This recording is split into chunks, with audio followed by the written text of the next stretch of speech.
ये कहानी कोरिया के एक शहर में एक बिल्कुल आम और साधारण से दिन पर शुरू होती है। अचानक सड़कों पर लगे लाउडस्पीकर्स से एक जोरदार अनाउंसमेंट गूंज उठी, जिसमें अंडरग्राउंड में हुए एक ब्रेक थ्रू की सूचना दी गई। इसके तुरंत बाद आसपास मौजूद सभी नागरिकों को आदेश दिया गया कि वे तुरंत उस इलाके को खाली कर दें और सुरक्षित जगह पर चले जाएं। लेकिन उसी समय स्टेप लैडर पर खड़ा एक युवा लड़का इन सब बातों से पूरी तरह अनजान था। वो पूरी तरह अपने म्यूजिक में डूबा हुआ था और आराम से अपने रेनोवेशन का काम कर रहा था। वो पूरी तल्लीनता के साथ दीवार के आखिरी बचे हुए हिस्सों पर पेंट कर रहा था। काम खत्म करने के बाद उसने ध्यान से अपने काम का निरीक्षण किया और संतोष के साथ नोट किया कि अब आखिरकार सब कुछ पूरी तरह तैयार हो चुका था। द टैवर्न नाम का हंटर्स पब अब पूरी तरह बनकर तैयार हो चुका था। युवक अपने किए गए काम से खुश था। उसने सोचा कि अब सिर्फ फर्नीचर को सही जगह पर अरेंज करना बाकी है और उसके बाद बिजनेस को ऑफिशियली ओपन किया जा सकता है। लेकिन चारों तरफ नजर घुमाते ही उसे अचानक एहसास हुआ कि आसपास सच में कोई भी मौजूद नहीं था। ये बात उसे हैरान कर गई, क्योंकि वो राजधानी के बिल्कुल केंद्र में खड़ा था। अनायास ही उसके मन में सवाल आया कि आखिर सारे लोग अचानक कहाँ गायब हो गए। जब उसने अपने हेडफोन्स उतारे, तब जाकर उसे लाउडस्पीकर से आ रही वार्निंग्स और दूर तक गूंजती हुई सायरन की तीखी आवाज सुनाई दी। ये सुनकर वो चौंक उठा। उसे ऐसा महसूस हुआ जैसे उसका दिल सचमुच उसकी छाती से बाहर निकलने के लिए तैयार हो। उसने मन ही मन सोचा कि क्या डंजन सच में ब्रीच हो गया है। फिर उसने अपने हेडफोन्स की तरफ देखा और हल्की मुस्कान के साथ माना कि उनका नॉइस कैंसलिंग फीचर वाकई काबिले तारीफ था। लेकिन अगले ही सेकंड स्थिति ने अचानक बेहद खतरनाक मोड़ ले लिया। सड़क के मोड़ के पीछे से अचानक ज़ॉम्बीज की पूरी भीड़ निकलकर सामने आ गई। हमारा नायक उन्हें हैरानी से घूरने लगा। शुरुआत में उसे तुरंत समझ ही नहीं आया कि आखिर हो क्या रहा है। उसने सोचा, क्या हालात सच में इतने खराब हो चुके हैं? अगर इतनी बड़ी संख्या में मॉन्स्टर्स सड़कों पर खुलेआम घूम रहे हैं, तो इसका मतलब है कि स्थिति पूरी तरह नियंत्रण से बाहर जा चुकी है। किसी उपयुक्त हथियार की तलाश में इधर उधर नजर दौड़ाते हुए उसकी नजर पास पड़े एक बैट और एक क्रोबार पर पड़ी। उसी समय उसके मन में यह सवाल भी आया कि आखिर इस वक्त हंटर्स कहाँ हैं और कोई इन मॉन्स्टर्स की सफाई क्यों नहीं कर रहा। उसने अपने दाहिने हाथ में क्रोबार उठा लिया और मन ही मन सोचा कि पुराने दिनों में ऐसा बवाल कभी नहीं हुआ करता था। उसने ये भी टिप्पणी की कि आज की जनरेशन साफ तौर पर पहले की तुलना में काफी नर्म और कमजोर हो गई है। स्टेप लैडर से छलांग लगाकर वो बिना किसी हिचकिचाहट के सीधे लड़ाई में कूद पड़ा। हाथ में जो भी था उसे लहराते हुए उसने ज़ॉम्बीज का सफाया करना शुरू कर दिया। जल्द ही उसे एहसास हो गया कि लगता है इस समस्या से उसे खुद ही निपटना पड़ेगा। वो चीजों को ऐसे ही छोड़कर जाने वाला नहीं था, क्योंकि कोई नहीं जानता था कि ये जीव उसके नए एस्टेब्लिशमेंट के साथ क्या कर सकते हैं। इसीलिए हमारा नायक नए जोश और पहले से भी अधिक उत्साह के साथ हमला करने के लिए आगे बढ़ा। धीरे धीरे ज़ॉम्बीज की संख्या कम होने लगी और ये साफ हो गया कि ये आदमी असाधारण स्किल के साथ लड़ रहा था। वो बैट और क्रोबार दोनों को पूरी आत्मविश्वास के साथ इस्तेमाल कर रहा था, मानो ये उसके लिए कोई नया काम ही ना हो। हर थोड़ी देर में मॉन्स्टर्स चारों तरफ से उस पर टूट पड़ते, लेकिन हमारा नायक आसानी से हर हमले को नाकाम कर देता। चारों ओर खून बिखर रहा था और टूटे फूटे मॉन्स्टर्स के शरीर जमीन पर पड़े रह जाते थे। समय के साथ उनकी लाशों का ढेर लगातार बड़ा और बड़ा होता जा रहा था। एक समय तो उसने मुस्कुराते हुए मजाक में कहा कि यहाँ घटिया लोगों का स्वागत नहीं है, इसलिए उन्हें किसी गर्मजोशी भरे स्वागत की उम्मीद भी नहीं करनी चाहिए। चारों तरफ नजर घुमाते हुए उसने व्यंग से सोचा कि क्या उसका एस्टैब्लिशमेंट पहले ही इतना लोकप्रिय हो चुका है। उसने मजाक करते हुए कहा कि ओपनिंग होने से पहले ही नए कस्टमर्स आना शुरू हो गए हैं। इस बीच ज़ॉम्बीज के नए नए झुंड लगातार आते रहे, मानो उनका सिलसिला कभी खत्म ही नहीं होने वाला हो। जब तक लड़ाई खत्म हुई, तब तक वो सिर से लेकर पैर तक खून में लथपथ हो चुका था और उसके पैरों के पास पराजित मॉन्स्टर्स का एक विशाल और प्रभावशाली ढेर जमा हो चुका था। उन घटनाओं को पूरे 1 साल बीत चुका था और उस दौरान राजधानी में काफी बदलाव आ चुके थे।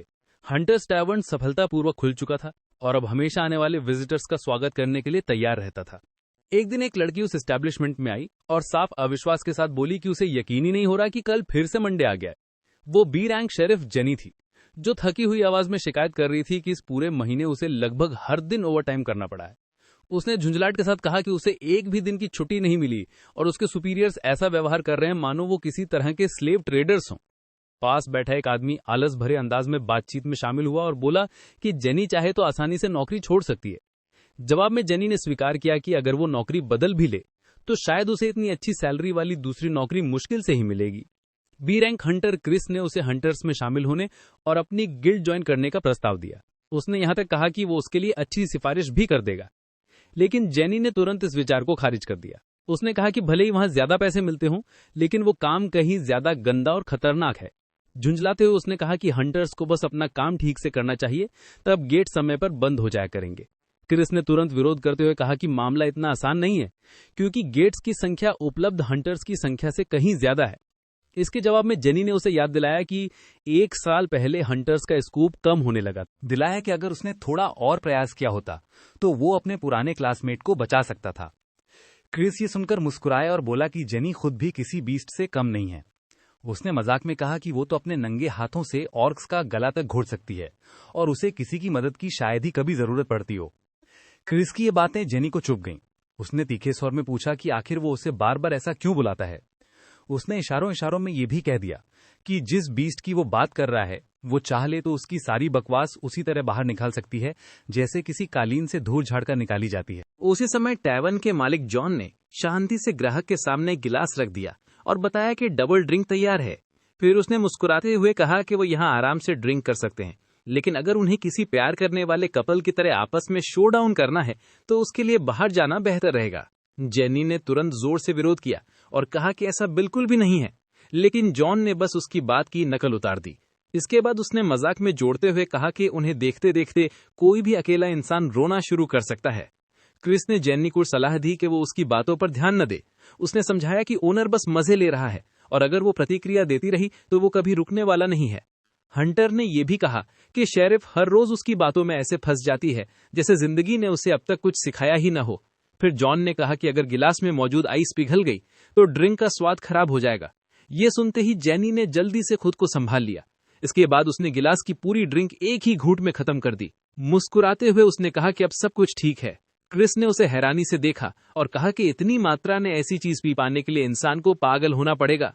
जवाब में जेनी ने कहा कि वो ऐसी बातें उस आदमी से बिल्कुल नहीं सुनना चाहती जो खुद बिना किसी डाइल्यूशन के कास्क स्ट्रेंथ विस्की पी जाता है, यानी ऐसी विस्की जिसे पानी या किसी और चीज से मिलाकर हल्का भी नहीं किया गया हो। इसके बाद बहस को आगे न बढ़ाने की इच्छा से जेनी ने बारटेंडर से एक और ड्रिंक बनाने को कहा।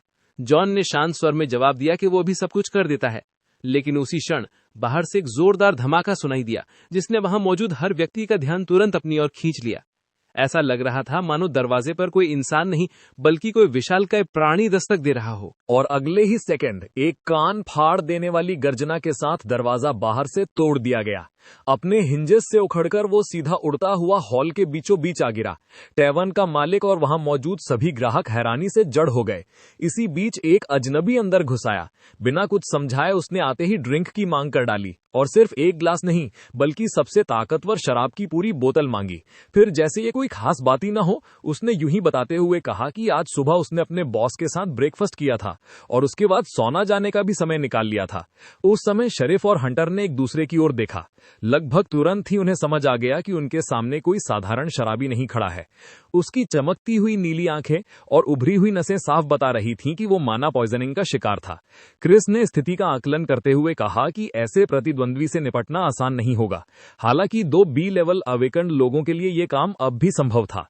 जेनी ने उसकी बात का समर्थन किया। फिर उसने एस्टैब्लिशमेंट के मालिक को आदेश दिया कि वो इस मामले में बिल्कुल हस्तक्षेप न करे। उधर जॉन चुपचाप ये सब देख रहा था। उसने अपनी नजर एंट्रेंस की ओर घुमाई जहां वो अनचाहा मेहमान अब भी खड़ा था। फिर उसकी नजर नीचे अपने पैरों पर गई। वहां उसकी टैवर्न का टूटा हुआ दरवाजा पड़ा था। ये दृश्य देखकर वो सचमुच गुस्से से भर गया क्योंकि उसके एस्टैब्लिशमेंट की हालत खराब कर दी गई थी। क्रिस ने उस अजनबी को वो ड्रिंक खरीद कर देने की पेशकश की जो वो चाहता था, लेकिन एक शर्त पर कि वे बाहर चलकर आराम से सारी बात कर लें। लेकिन उस आदमी ने तुरंत और रूखे अंदाज में मना कर दिया। उसने साफ कह दिया कि वो कहीं नहीं जाने वाला और यहीं बैठकर ड्रिंक करेगा। जवाब में जेनी ने उससे तुरंत बाहर आने की मांग की। स्पष्ट व्यंग के साथ उसने ये भी कहा कि वो उसे एक मसाज देने के लिए पूरी तरह तैयार है। लेकिन उसकी बातों का उल्टा असर हुआ। वो आदमी और भड़क गया। गुस्से में उसने जेनी का चेहरा पकड़ लिया और पूरी ताकत से उसे पास की मेज पर दे मारा। इसके बाद उसने बदतमीजी से चेतावनी दी कि वो उसके रास्ते में आने की कोशिश ना करे। क्रिस यह सब और सहन नहीं कर पाया। उसने तुरंत प्रतिक्रिया दी और उस घमंडी आदमी पर हमला कर दिया। उसने सीधा उसके जबड़े पर एक जोरदार मुक्का मारा। साथ ही ताना मारते हुए कहा कि लोगों के मुंह पर सच बोलना कभी कभी बुरा आइडिया साबित हो सकता है। लेकिन उसकी हैरानी की सीमा नहीं रही जब दुश्मन को लगभग कोई नुकसान ही नहीं हुआ, बल्कि वो आदमी शांति से उसकी ओर मुड़ा और सीधे उसके सिर को पकड़ लिया। फिर उसने क्रिस को बड़ी आसानी से हवा में उठा लिया। उसने कहा कि अब वो उससे सचमुच परेशान होने लगा है। क्रिस छूटने की कोशिश करने लगा और उसे छोड़ देने की मांग की, लेकिन उसकी सारी कोशिशें बेकार साबित हुईं। उस आदमी ने पूरी ताकत से उसका सिर दबाना शुरू कर दिया। हंटर के पास बच निकलने का कोई मौका नहीं था। तभी जेनी बिना एक पल गंवाए बीच में कूद पड़ी। उसने उसे याद दिलाया कि उसे तुरंत क्रिस को छोड़ना होगा। जवाब का इंतजार किए बिना ही उसने एक जबरदस्त वार किया। उसका प्रहार इतना शक्तिशाली था कि विरोधी लड़खड़ा गया और उसकी पकड़ ढीली पड़ गई। क्रिस को छुड़ाने के बाद जेनी तुरंत आक्रामक हो गई। उसने अपनी फायर एबिलिटी का इस्तेमाल करते हुए दुश्मन को जमीन पर दबाने की कोशिश की। कुछ देर बाद वो अजनबी अपनी पीठ के बल जमीन पर गिर गया। फिर जेनी ने उससे एक पल के लिए भी नजरें हटाए बिना क्रिस से पूछा, क्या तुम ठीक हो? उठते हुए क्रिस ने जवाब दिया कि कोई गंभीर नुकसान नहीं हुआ है, बस कुछ समय के लिए उसका कंसंट्रेशन टूट गया था। शेरिफ चेनी ने कहा कि दुश्मन साफ तौर पर कोई सामान्य इन्फेक्टेड नहीं था। क्रिस ने उसकी बात में जोड़ते हुए कहा कि वो कम से कम बी लेवल का तो जरूर है। उसने झुंझलाहट के साथ ये भी कहा कि अगर उसके पास कोई वेपन होता तो वो उससे कहीं ज्यादा जल्दी निपट सकता था। इस पर जेनी ने व्यंग्य भरे अंदाज में जवाब दिया कि अब उस बात का कोई मतलब नहीं रह गया है। थोड़ी देर की बातचीत के बाद दोनों ने फैसला किया कि वो एक साथ हमला करेंगे। जेनी लगातार अपनी फायर एबिलिटी का इस्तेमाल करती रही और दुश्मन पर दबाव बढ़ाती रही। उसी समय उस आदमी की आंखें पहले से भी ज्यादा चमकने लगीं और उसने अपनी आवाज में साफ धमकी भरते हुए उन्हें आदेश दिया कि वे उसके मामले में दखल देना बंद कर दें। ये सुनते ही जेनी कुछ क्षणों के लिए स्तब्ध होकर वहीं जम गई। लगभग उसी समय उस आदमी के शरीर में बदलाव शुरू हो गए। अब वे बिल्कुल भी इंसान जैसा नहीं दिख रहा था। अगले ही पल एक बेहद शक्तिशाली वार ने क्रिस और जेनी दोनों को दूर जा फेंका। अपना मानवीय रूप पूरी तरह खो देने के बाद वो इन्फेक्टेड एक हिंसक मॉन्स्टर में बदल गया और टैवन को तहस नहस करना शुरू कर दिया। जेनी ने स्थिति का आकलन करते हुए कहा कि दुश्मन अब पूरी तरह डीमन में ट्रांसफॉर्म हो चुका है। फिर उसने पूछा कि क्या वे बिना हथियारों के उससे निपट भी पाएंगे या नहीं। क्रिस ने जवाब दिया कि उसे नतीजे का पूरा यकीन नहीं है, लेकिन उसने तुरंत यह भी जोड़ दिया कि उनके पास कोई दूसरा विकल्प नहीं है क्योंकि टैवन का मालिक अभी भी अंदर मौजूद था। उधर जॉन बिना किसी हिचकिचाहट के सीधे मॉन्स्टर की तरफ बढ़ने लगा। ये देखकर शेरिफ जेनी ने तुरंत चिल्लाकर कहा कि वहां जाना बहुत खतरनाक है।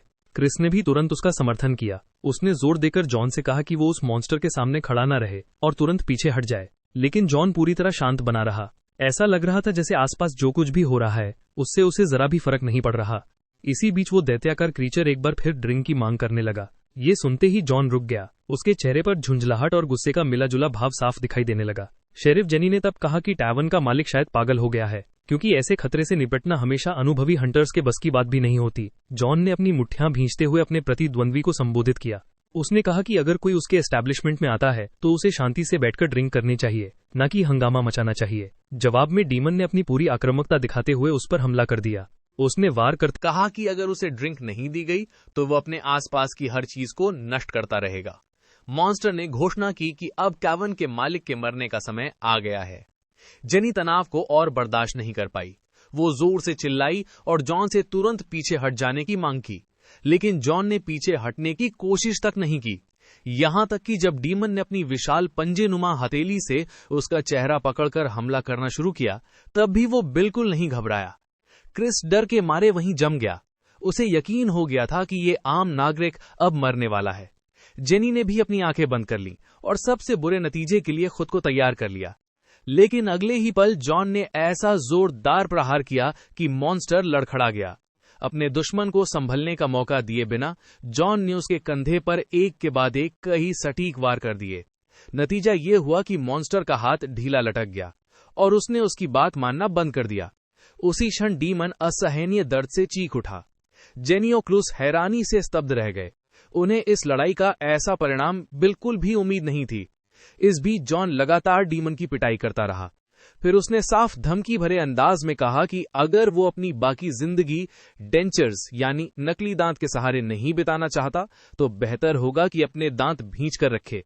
लेकिन जवाब में मॉन्स्टर सिर्फ हंस पड़ा, मानो वो इस धमकी को बिल्कुल गंभीरता से ही नहीं ले रहा हो। लेकिन जॉन रुका नहीं और लगातार वार करता रहा। जल्द ही दुश्मन के दांत टूट टूट कर उड़ने लगे। इसके बाद उसने उसकी टांग के एक कमजोर और संवेदनशील हिस्से पर बिल्कुल सटीक वार किया, जिससे उसका सहारा ही छिन गया। वो क्रीचर अपना संतुलन खो बैठा और अब ठीक से खड़ा भी नहीं रह पा रहा था।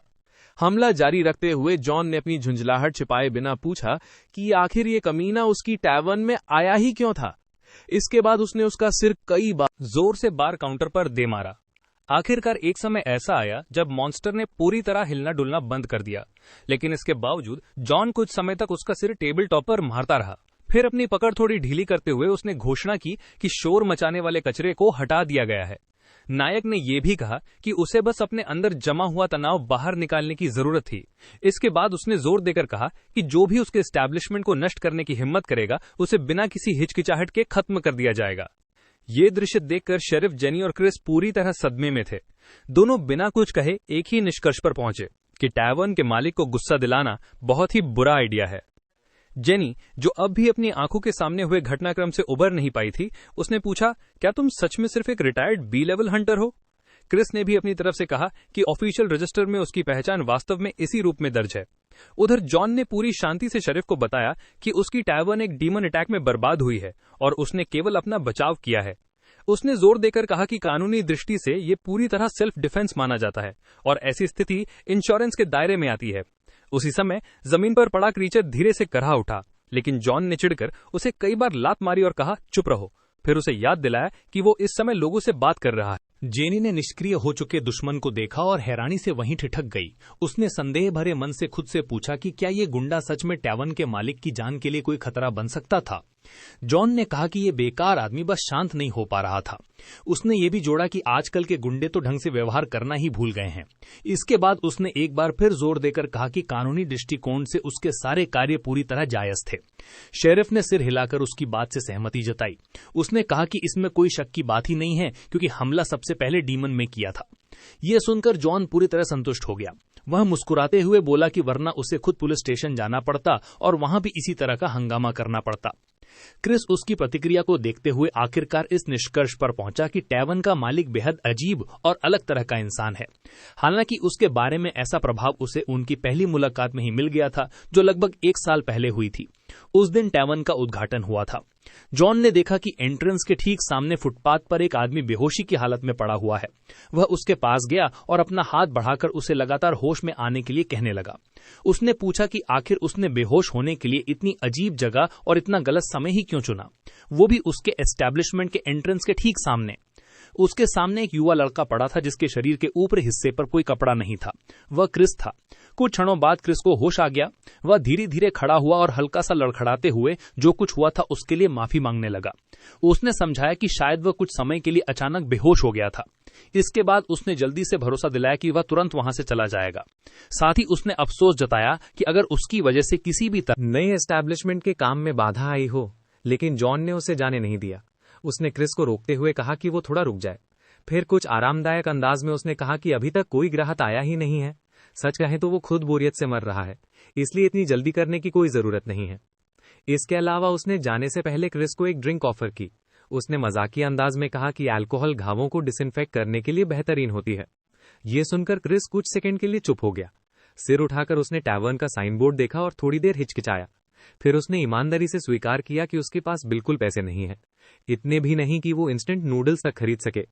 ये सुनकर एस्टैब्लिशमेंट का मालिक सिर्फ हल्का सा हंसा। उसने कहा कि आज उसका मूड खास तौर पर उदार है, क्योंकि उसके सामने उसका पहला कस्टमर बैठा है। इसी वजह से उसने फैसला किया कि वो उसे हाउस एक्सपेंस पर ट्रीट देगा और बदले में कुछ भी नहीं मांगेगा। कुछ ही देर बाद उनके सामने मेज पर 25 साल पुरानी एज्ड विस्की की एक बोतल रखी हुई थी।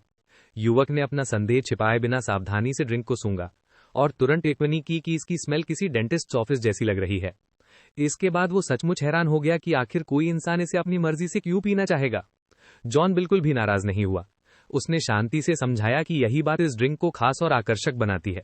उसने कहा कि शुरुआत में इंसान को इसकी आदत डालनी पड़ती है, लेकिन एक बार आदत पड़ जाए तो फिर इसे छोड़ना आसान नहीं होता। इतना ही नहीं, उसने पूरे आत्मविश्वास से कहा कि जैसे ही ये लड़का घर पहुंचेगा, उसे इस ड्रिंक को फिर से चखने की इच्छा जरूर होगी। अपनी बात को साबित करने के लिए उसने एक उदाहरण भी दिया। उसने कहा कि इस युवक के पिता को भी शुरुआत में ये स्वाद बिल्कुल पसंद नहीं था और वे भी इसे बर्दाश्त नहीं कर पाते थे। ये बातें सुनकर क्रिस हैरान रह गया। उसने हल्का सा भौं सिकोड़ते हुए पूछा कि क्या टैवर्न का मालिक सचमुच उसके पिता को जानता था। जवाब में जॉन ने इसकी पुष्टि की। उसने उसके पिता का नाम भी बताया, कार्लोस। साथ ही ये भी कहा कि हंटर के रूप में अपने करियर की शुरुआत में वो उन पर बहुत कुछ उधार मानता था। शुरुआत में से पूरी तरह यकीन नहीं था कि क्रिस वही है, लेकिन दोनों के हाव भाव और व्यवहार में समानता इतनी ज्यादा थी कि उसे नजरअंदाज करना मुश्किल था। लगभग उसी समय क्रिस को रिसीव्ड इमेज का नोटिफिकेशन मिला।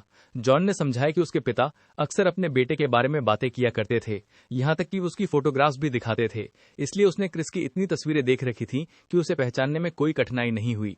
यह सुनने के बाद क्रिस ने बताया कि वो खुद भी हाल ही में हंटर बना है और यह पहली बार है जब उसकी मुलाकात किसी ऐसे व्यक्ति से हुई है जो उसके पिता को व्यक्तिगत रूप से जानता था। इसके जवाब में जॉन ने कहा कि कार्लोस पुरानी पीढ़ी के हंटर्स में से था और अब वह देश में बहुत कम दिखाई देता है। समय के साथ उसने अपने आसपास की दुनिया को बदलते हुए देखा और अंततः अपने करियर को समाप्त करने का फैसला कर लिया। इसके बाद क्रिस ने एक अलग सवाल पूछा। उसने जानना चाहा कि क्या ड्यूटी के दौरान और यूनिफॉर्म पहने हुए किसी पार्टनर का ड्रिंक करना स्वीकार्य माना जा सकता है। इस पर जॉन ने कहा कि वह वही करता है जो उसे सही लगता है, क्योंकि यहाँ का मालिक वही है और किसी को भी उसे शर्तें या नियम बताने का अधिकार नहीं है। फिर उसने दरवाजे के पास लटक रहे साइन की ओर इशारा किया। उसने समझाया कि एस्टैब्लिशमेंट आज के लिए पहले ही बंद हो चुका है, क्योंकि उसका आज कोई ग्राहक लेने का इरादा नहीं था। क्रिस ने कहा कि उसके मन में बारटेंडर की जो छवि थी वह हमेशा एक व्यवस्थित, अनुशासित और संयमित व्यक्ति की होती थी, लेकिन यहाँ तो पूरी तरह अफरा तफरी का माहौल था। जॉन ने मुस्कुराकर जवाब दिया कि बॉस होने का यही सबसे बड़ा फायदा है। इंसान अपनी शर्तों और अपने नियमों के अनुसार जी सकता है। इसके बाद जॉन ने क्रिस से पूछा कि आखिर वो उसके एस्टैब्लिशमेंट के सामने इतनी बुरी हालत में कैसे पहुंच गया था। जवाब में क्रिस कुछ पल के लिए चुप हो गया। उसने अपनी नजरें नीचे झुका ली। साफ था कि वो इस बारे में ज्यादा विस्तार से बात नहीं करना चाहता था। थोड़ी देर की खामोशी के बाद उसने आखिरकार स्वीकार कर लिया कि वो लोन शार्क्स के कर्ज में फंस गया था और ब्याज की रकम न चुका पाने की वजह से उसकी पिटाई की गई थी। ये बात सुनकर जॉन साफ तौर पर हैरान रह गया। उसकी नजर में क्रिस को अपनी गतिविधियों के दौरान काफी अच्छी रकम कमा लेनी चाहिए थी। इसके जवाब में क्रिस ने बताया कि इसकी जड़ उसकी मां थी। एक समय उसकी मां ने अपने एक परिचित के लिए गारंटर बनने का फैसला किया था, लेकिन आखिर में वो सब कुछ खो बैठी। फिर जब क्रिस अभी हाई स्कूल में पढ़ रहा था, उसकी मां एक माफीनामा छोड़कर गायब हो गई। वो क्रिस को उसके छोटे भाई के साथ अकेला छोड़ गई। ये सुनने के बाद जॉन ने कहा कि इतनी रकम तो कुछ लो लेवल गेट्स क्लियर करके आसानी से जुटाई जा सकती थी, लेकिन असलियत उससे कहीं ज्यादा जटिल निकली। क्रिस ने आगे बताया कि उस कर्ज पर हर महीने 5% ब्याज जुड़ रहा था। अब जबकि वो हंटर बन चुका था, वो धीरे धीरे उस कर्ज को चुकाने की कोशिश कर रहा था, लेकिन पहले उसके पास इतनी भी क्षमता नहीं थी कि वो न्यूनतम भुगतान तक कर सके। उसने समझाया कि कई साल पहले उसके छोटे भाई के ऑपरेशन के लिए पैसों की सख्त जरूरत थी। इसी वजह से वो मजबूर होकर लोन शार्क्स के पास गया था। क्रिस ने आगे बताया कि कानून में मौजूद कमियों की वजह से ऐसे संगठनों पर कोई वास्तविक नियंत्रण नहीं है, यहाँ तक कि तब भी नहीं जब वे बेहद ऊंची और अविश्वसनीय ब्याज दरें वसूलते हैं। उसने कहा कि ये मनी लेंडर्स बड़े बड़े गिल्ड्स जितने ही शक्तिशाली हैं, इसलिए ज्यादातर लोग इस समस्या को देखकर भी अनदेखा करना बेहतर समझते हैं। इतना ही नहीं, अधिकारियों के पास भी पर्याप्त संसाधन नहीं है, क्योंकि उनकी ज्यादातर ताकत प्रयास अंडरग्राउंड से होने वाले ब्रेकआउट्स को रोकने में लगे रहते हैं। क्रिस की बातें सुनकर जॉन साफ तौर पर चिढ़ गया। उसने कहा कि उसने कभी इस दुनिया को ज्यादा सुरक्षित बनाने के लिए बहुत मेहनत की थी। फिर वो थोड़ा शांत हुआ। कुछ सोचकर उसने धीमे स्वर में कहा कि शायद वो बस अपने मन की बातें जोर से बोल रहा था। फिर अचानक जॉन की नजर बार काउंटर पर पड़ी। वहां रखा खाली गिलास देखकर उसने क्रिस को एक और फ्रेश ड्रिंक ऑफर कर दी। इसके बाद उनकी बातचीत समाप्त हो गई। क्रिस टैवर्न से निकला और अपने घर की ओर चल पड़ा। रास्ते में चलते हुए उसे अचानक एक ऐसी शांति महसूस हुई जो उसके लिए बेहद दुर्लभ थी। उसे लगा मानो कुछ समय के लिए उसके कंधों पर हमेशा बना रहने वाला दबाव गायब हो गया हो। क्रिस को ऐसा महसूस हुआ जैसे वो थोड़ी देर के लिए अपनी सारी परेशानियों से मुक्त हो गया हो। उसने ये भी सोचा कि शायद उसने अल्कोहल कुछ ज्यादा ही पी ली थी, खासकर तब जब उसे ये सब मुफ्त में मिली थी। फिर उसने मन ही मन फैसला किया कि जैसे ही उसके पास पैसे होंगे वो जरूर यहाँ वापस आएगा। अचानक उसके होठों पर हल्की सी मुस्कान उभर आई। क्रिस सड़क के बीचों बीच रुक गया और फिर अचानक जोर से हंस पड़ा। पैसों को लेकर उसके अपने ही विचार उसे हंसी दिला रहे थे, क्योंकि वो अच्छी तरह जानता था कि उसकी मौजूदा हालत में पैसे उसके हाथ लगना लगभग नामुमकिन था। अब वो सोच रहा था कि क्या कभी ऐसा दिन आएगा जब वो आराम से किसी पब में जाकर बैठ सकेगा और उसका खर्च उठा पाएगा। लेकिन तभी उसके पीछे दो आदमी आकर खड़े हो गए। उनमें से एक ने कहा, लगता है इस लड़के के पास ड्रिंक्स पर खर्च करने के लिए पैसे हैं, लेकिन अपना कर्ज चुकाने के लिए नहीं। इसका मतलब है कि ये जरूर कुछ छिपा रहा है। उसका साथी बोला, हाल ही में बॉस ने मुझे खूब डांटा है, अब मुझे अपना गुस्सा निकालने के लिए कोई चाहिए। दूसरे आदमी ने तुरंत उस बात से सहमति जता दी। फिर अचानक उनमें से एक ने सुझाव दिया, क्यों न इसकी टांग ही तोड़ दी जाए। लेकिन दूसरे ने तुरंत इस विचार को खारिज कर दिया। उसने कहा, अगर इसकी टांग तोड़ दी तो ये कमाकर पैसा कैसे लौटाएगा। गुंडों में से एक ने चढ़कर सामने खड़े अजनबी की तरफ देखा। फिर उसने गुस्से में पूछा, तू है कौन और यहाँ क्या कर रहा है? उसने जोर देकर कहा, मैंने तुझे पहले कभी नहीं देखा। अगले ही पल ये साफ हो गया कि उनके सामने खड़ा आदमी जॉन था। बिना किसी बेकार की बातचीत में पड़े वो तेजी से उनकी तरफ बढ़ा। फिर उसने दोनों के सिर एक साथ पकड़ लिए और पूरी ताकत से उन्हें दबाना शुरू कर दिया। जब जॉन ने उन दोनों गुंडों के सिर पूरी ताकत से आपस में टकराए तो वे दर्द से चीख उठे। उनके शरीर तनाव से अकड़ गए, लेकिन अब उनमें विरोध करने की ताकत नहीं बची थी। अगले ही पल जॉन ने उन्हें छोड़ दिया। दोनों सीधे जमीन पर गिर पड़े। उनके शरीर से खून बह रहा था और वे दोबारा खड़े होने की हालत में भी नहीं थे। उन्हें देखते हुए जॉन ने मन ही मन सोचा कि ऐसे कचरे जैसे लोगों की नजर में वो बस एक ऐसा आदमी है जो जरूरत से ज्यादा सवाल पूछता है। उधर मनी लेंडर का ऑफिस अपनी सामान्य दिनचर्या में व्यस्त था। उस ऑफिस का नाम था हंटिंग लोन्स विथ लव। ये नाम जानबूझकर बहुत दिखावटी और भड़कीला रखा गया था। उस संगठन का प्रमुख एंड्रयू अपने आदमियों की लंबी अनुपस्थिति से साफ तौर पर परेशान था। वो सोच रहा था कि आखिर वे दोनों गए कहाँ हैं। नाराजगी भरे स्वर में उसने कहा कि अगर वे कहीं आराम फरमा रहे हैं या समय बर्बाद कर रहे हैं तो उनके लिए परिणाम बेहद बुरे होंगे। सेक्रेटरी ने माहौल शांत करने की कोशिश की। उसने सुझाव दिया कि उन्हें तुरंत फोन करके उनकी लोकेशन पता कर लेनी चाहिए। लेकिन तभी कमरे में एक अनजान आवाज गूंज उठी। उस आवाज ने कहा, उसकी कोई जरूरत नहीं है, क्योंकि मैं खुद ही इन दोनों को यहां लेकर आ गया हूं। ये सुनते ही लगभग अगले ही क्षण सामने का दरवाजा जोरदार धमाके के साथ खुल गया। सेक्रेटरी डर कर पीछे हट गई। उसे लगा कि शायद किसी राइवल ऑर्गेनाइजेशन ने हमला कर दिया है। और तभी दरवाजे पर जॉन दिखाई दिया। उसके ठीक सामने फर्श पर वही दोनों गुंडे पड़े हुए थे जिन्हें वो अपने साथ लेकर आया था। दोनों बुरी तरह पिटे हुए थे। उनके शरीर पर चोटों के निशान थे और वे खून से लथपथ पड़े थे। जॉन ने पूरी शांति से कहा, मैं तो बस एक अच्छा पड़ोसी हूं। मैंने सोचा कि जिस कचरे को यहां ढूंढा जा रहा है उसे उसके सही पते पर वापस पहुंचा देना चाहिए। फिर उसने हल्की मुस्कान के साथ जोड़ा, और हां, इसके लिए मुझे धन्यवाद देने की भी कोई जरूरत नहीं है। एंड्रयू ने अपनी नाराजगी बिल्कुल नहीं छिपाई। उसने तीखे स्वर में स्पष्टीकरण मांगा। वो जानना चाहता था कि आखिर उसके सामने खड़ा ये आदमी है कौन और किस अधिकार के आधार पर वो इतनी बेपरवाही और बेशर्मी के साथ उसके दफ्तर में घुस आया था। जॉन ने शांति से पूरे कमरे पर नजर दौड़ाई। उसने देखा कि वहां संगठन के नेता के अलावा कई और हथियारबंद लोग भी मौजूद थे। फिर उसने संक्षेप में अपना परिचय दिया। उसने कहा कि वो एक टैवर्न ओनर है। इसके बाद उसने जोड़ा कि वो बस यहाँ थोड़ा कचरा साफ करने आया है। यह सुनकर संगठन का मुखिया तिरस्कार भरी हंसी हंसा। उसने जॉन को पागल कहा। फिर उसने घोषणा की कि इतनी बड़ी बदतमीजी की कीमत उसे बहुत महंगी चुकानी पड़ेगी। उसने कहा कि जॉन आज की तारीख को अपनी मौत का दिन मान सकता है। इसके बाद उसने अपने आदमियों को आदेश दिया कि वे तुरंत इस अनचाहे मेहमान से निपटें और उसके टुकड़े टुकड़े कर दें। हथियारबंद गुर्गे आगे बढ़ने लगे। वे अपने नेता का आदेश पूरा करने के लिए तैयार थे, लेकिन जॉन बिल्कुल शांत खड़ा रहा। उसने सिर्फ इतना कहा, अगर तुम्हें अपनी ताकत पर इतना भरोसा है तो मुझे हराने की कोशिश कर सकते हो। उस दिन के बाद वे मनी लेंडर्स और हंटर्स, जिन्होंने शहर के बड़े हिस्से को लंबे समय तक डर के साए में रखा था, बिना कोई निशान छोड़े गायब हो गए। उनकी गतिविधियां जितनी अचानक शुरू हुई थीं, उतनी ही अचानक खत्म भी हो गईं। उनके पीछे सिर्फ अफवाहें और तरह तरह की अटकलें ही बचीं। कई वर्षों से भारी कर्ज के बोझ तले दबा क्रिस अब आजाद हो चुका था। वो पूरी लगन के साथ अपनी डंजन एक्सपेडिशंस की तैयारी करने लगा। इसी वजह से उसकी क्षमताओं को जल्द ही गिल्ड के भीतर पहचान मिलने लगी। कुछ ही समय में वो अपने ग्रुप का सबसे युवा लीडर बन गया।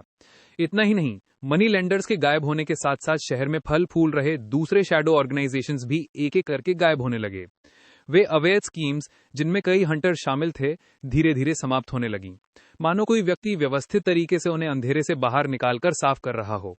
कुछ समय बाद क्रिस को एहसास हुआ कि उस समय वो पूरी स्थिति को समझ नहीं पाया था, लेकिन जब वो स्थिति पर विचार करते हुए काम में व्यस्त रहा तो जमीन के नीचे के अंधेरे में दोबारा फिरकर किसी चीज को सुनने की कल्पना की। तब उसे एक अजीब बात समझ में आई, और वो ये कि जिस तरह से वो सोच रहा था वो इतना भी वाकई नहीं था पाया था। लेकिन अब उसके मन में कोई संदेह नहीं बचा था। जॉन का आना ही वो टर्निंग पॉइंट साबित हुआ जिसने सब कुछ बदल दिया। उसके आने से सिर्फ क्रिस की किस्मत नहीं बदली थी, पूरी राजधानी की स्थिति भी बदल गई थी। वर्तमान में लौटते हुए जॉन ने देखा कि हंटर और शेरिफ दोनों लगातार उसकी तरफ देख रहे हैं। उसने भौहें सिकोड़ ली और पूछा, तुम लोग मुझे इस तरह क्यों देख रहे हो? फिर उसने शांत स्वर में उन्हें याद दिलाया कि इस्टेब्लिशमेंट आज के लिए पहले ही बंद हो चुका है, इसलिए अब उन्हें अपने अपने घर चले जाना चाहिए। कुछ समय बाद कमरे में फिर से व्यवस्था लौट आई। टूटा हुआ फर्नीचर ठीक कर दिया गया। हाल की अफरा तफरी के सारे निशान धीरे धीरे गायब हो गए। अपने काम के नतीजे को देखते हुए जॉन ने स्वीकार किया कि सफाई करना आसान नहीं था, लेकिन इंश्योरेंस ने चीजों को काफी आसान बना दिया था। उसने हल्की थकान भरी आवाज में कहा कि इस इलाके में शायद कभी कोई सचमुच शांत दिन आता ही नहीं है। थोड़ी देर बाद उसे भूख महसूस होने लगी, इसलिए जॉन ने सोने से पहले अपने लिए कुछ रामेन बनाने का फैसला किया। उसके हिसाब से यही सबसे आसान और सबसे भरोसेमंद विकल्प था। टैवर्न से बाहर निकलते हुए वो एंट्रेंस पर कुछ पल के लिए रुक गया। वो गहरी सोच में डूब गया। नायक ये समझने की कोशिश कर रहा था कि इस समय उसे सबसे ज्यादा क्या खाने का मन है। उसे लग रहा था कि शायद उसका मन जाजाकैंग रामेन खाने का है, लेकिन साथ ही ऐसा भी लग रहा था कि उसे कुछ स्पाइसी खाने की इच्छा हो रही है। तभी अचानक उसके सोच का सिलसिला टूट गया। उसकी नजर किसी चीज पर पड़ी और वो वहीं रुक गया। जॉन ने देखा कि टैवर्न के एंट्रेंस के ठीक बाहर एक बच्ची पड़ी हुई है। वो कुछ पल के लिए ठिठक गया और समझने की कोशिश करने लगा कि आखिर ये कौन है। कुछ समय बाद नायक ने एक सपना देखा। उस सपने में एक छोटी लड़की खुशी से कह रही थी, पापा, अब आप आखिरकार अपनी आंखें खोल सकते हैं। वो आदमी धीरे धीरे होश में आने की कोशिश कर रहा था। अपने हाथों में पकड़े हुए उपहार को सीने से लगाए उसने प्यार से उसे अपनी छोटी राजकुमारी कहा। लड़की ने मुस्कुराते हुए बताया कि वो उपहार उसके जन्मदिन के लिए है। फिर उसने कहा कि उसकी देखभाल करना बिल्कुल आसान नहीं था, लेकिन इसके बावजूद वो हमेशा उसके लिए आभारी रहेगी। वो मुस्कुराई और बोली कि उसे खुशी है कि वो उनकी बेटी बनकर पैदा हुई। जब उसने आदमी के चेहरे पर आंसू देखे तो वो घबरा गई। उसने चिंता भरे स्वर में पूछा, क्या आपको दर्द हो रहा है? आदमी ने धीरे से जवाब दिया कि उसे बिल्कुल भी दर्द नहीं हो रहा, बल्कि वो तो उसका पिता होने पर खुश है। ये सुनकर लड़की मुस्कुरा दी। उसने कहा, यह सबसे अच्छा जवाब है जो मैं सुन सकती थी। उसी समय आदमी की कलाई पर बंधी घड़ी ने टिक टिक की आवाज की। उसने घड़ी की तरफ देखा और कहा, ये एक शानदार उपहार है। फिर उसने वादा किया कि वो इसे हमेशा बहुत संभाल कर रखेगा। अचानक जॉन की आंख खुल गई। वो झटके से जाग उठा। बहुत जल्दी उसे समझ आ गया कि यह सब सिर्फ एक सपना था। फिर भी उस सपने ने उसके भीतर एक अजीब सा एहसास छोड़ दिया था। एक ऐसा एहसास जिसमें गर्माहट भी थी और बेचैनी भी। लेकिन अगले ही सेकंड उसके सामने एक छोटी लड़की दिखाई दी। जॉन डरकर तुरंत बिस्तर से उछल पड़ा। उसने अपनी घबराहट बिल्कुल नहीं छिपाई और कहा, तुमने तो मुझे बहुत बुरी तरह डरा दिया। फिर उसने हैरानी से पूछा, तुम आखिर हो कौन? थोड़ा ध्यान से देखने पर जॉन को याद आया कि यही वही लड़की थी जो उसे पिछली रात उसकी टैवर्न के एंट्रेंस पर बेहोश मिली थी। उसने कहा कि उसे धन्यवाद देने की कोई जरूरत नहीं है, क्योंकि वो किसी बच्चे को सड़क पर पड़ा हुआ नहीं छोड़ सकता था।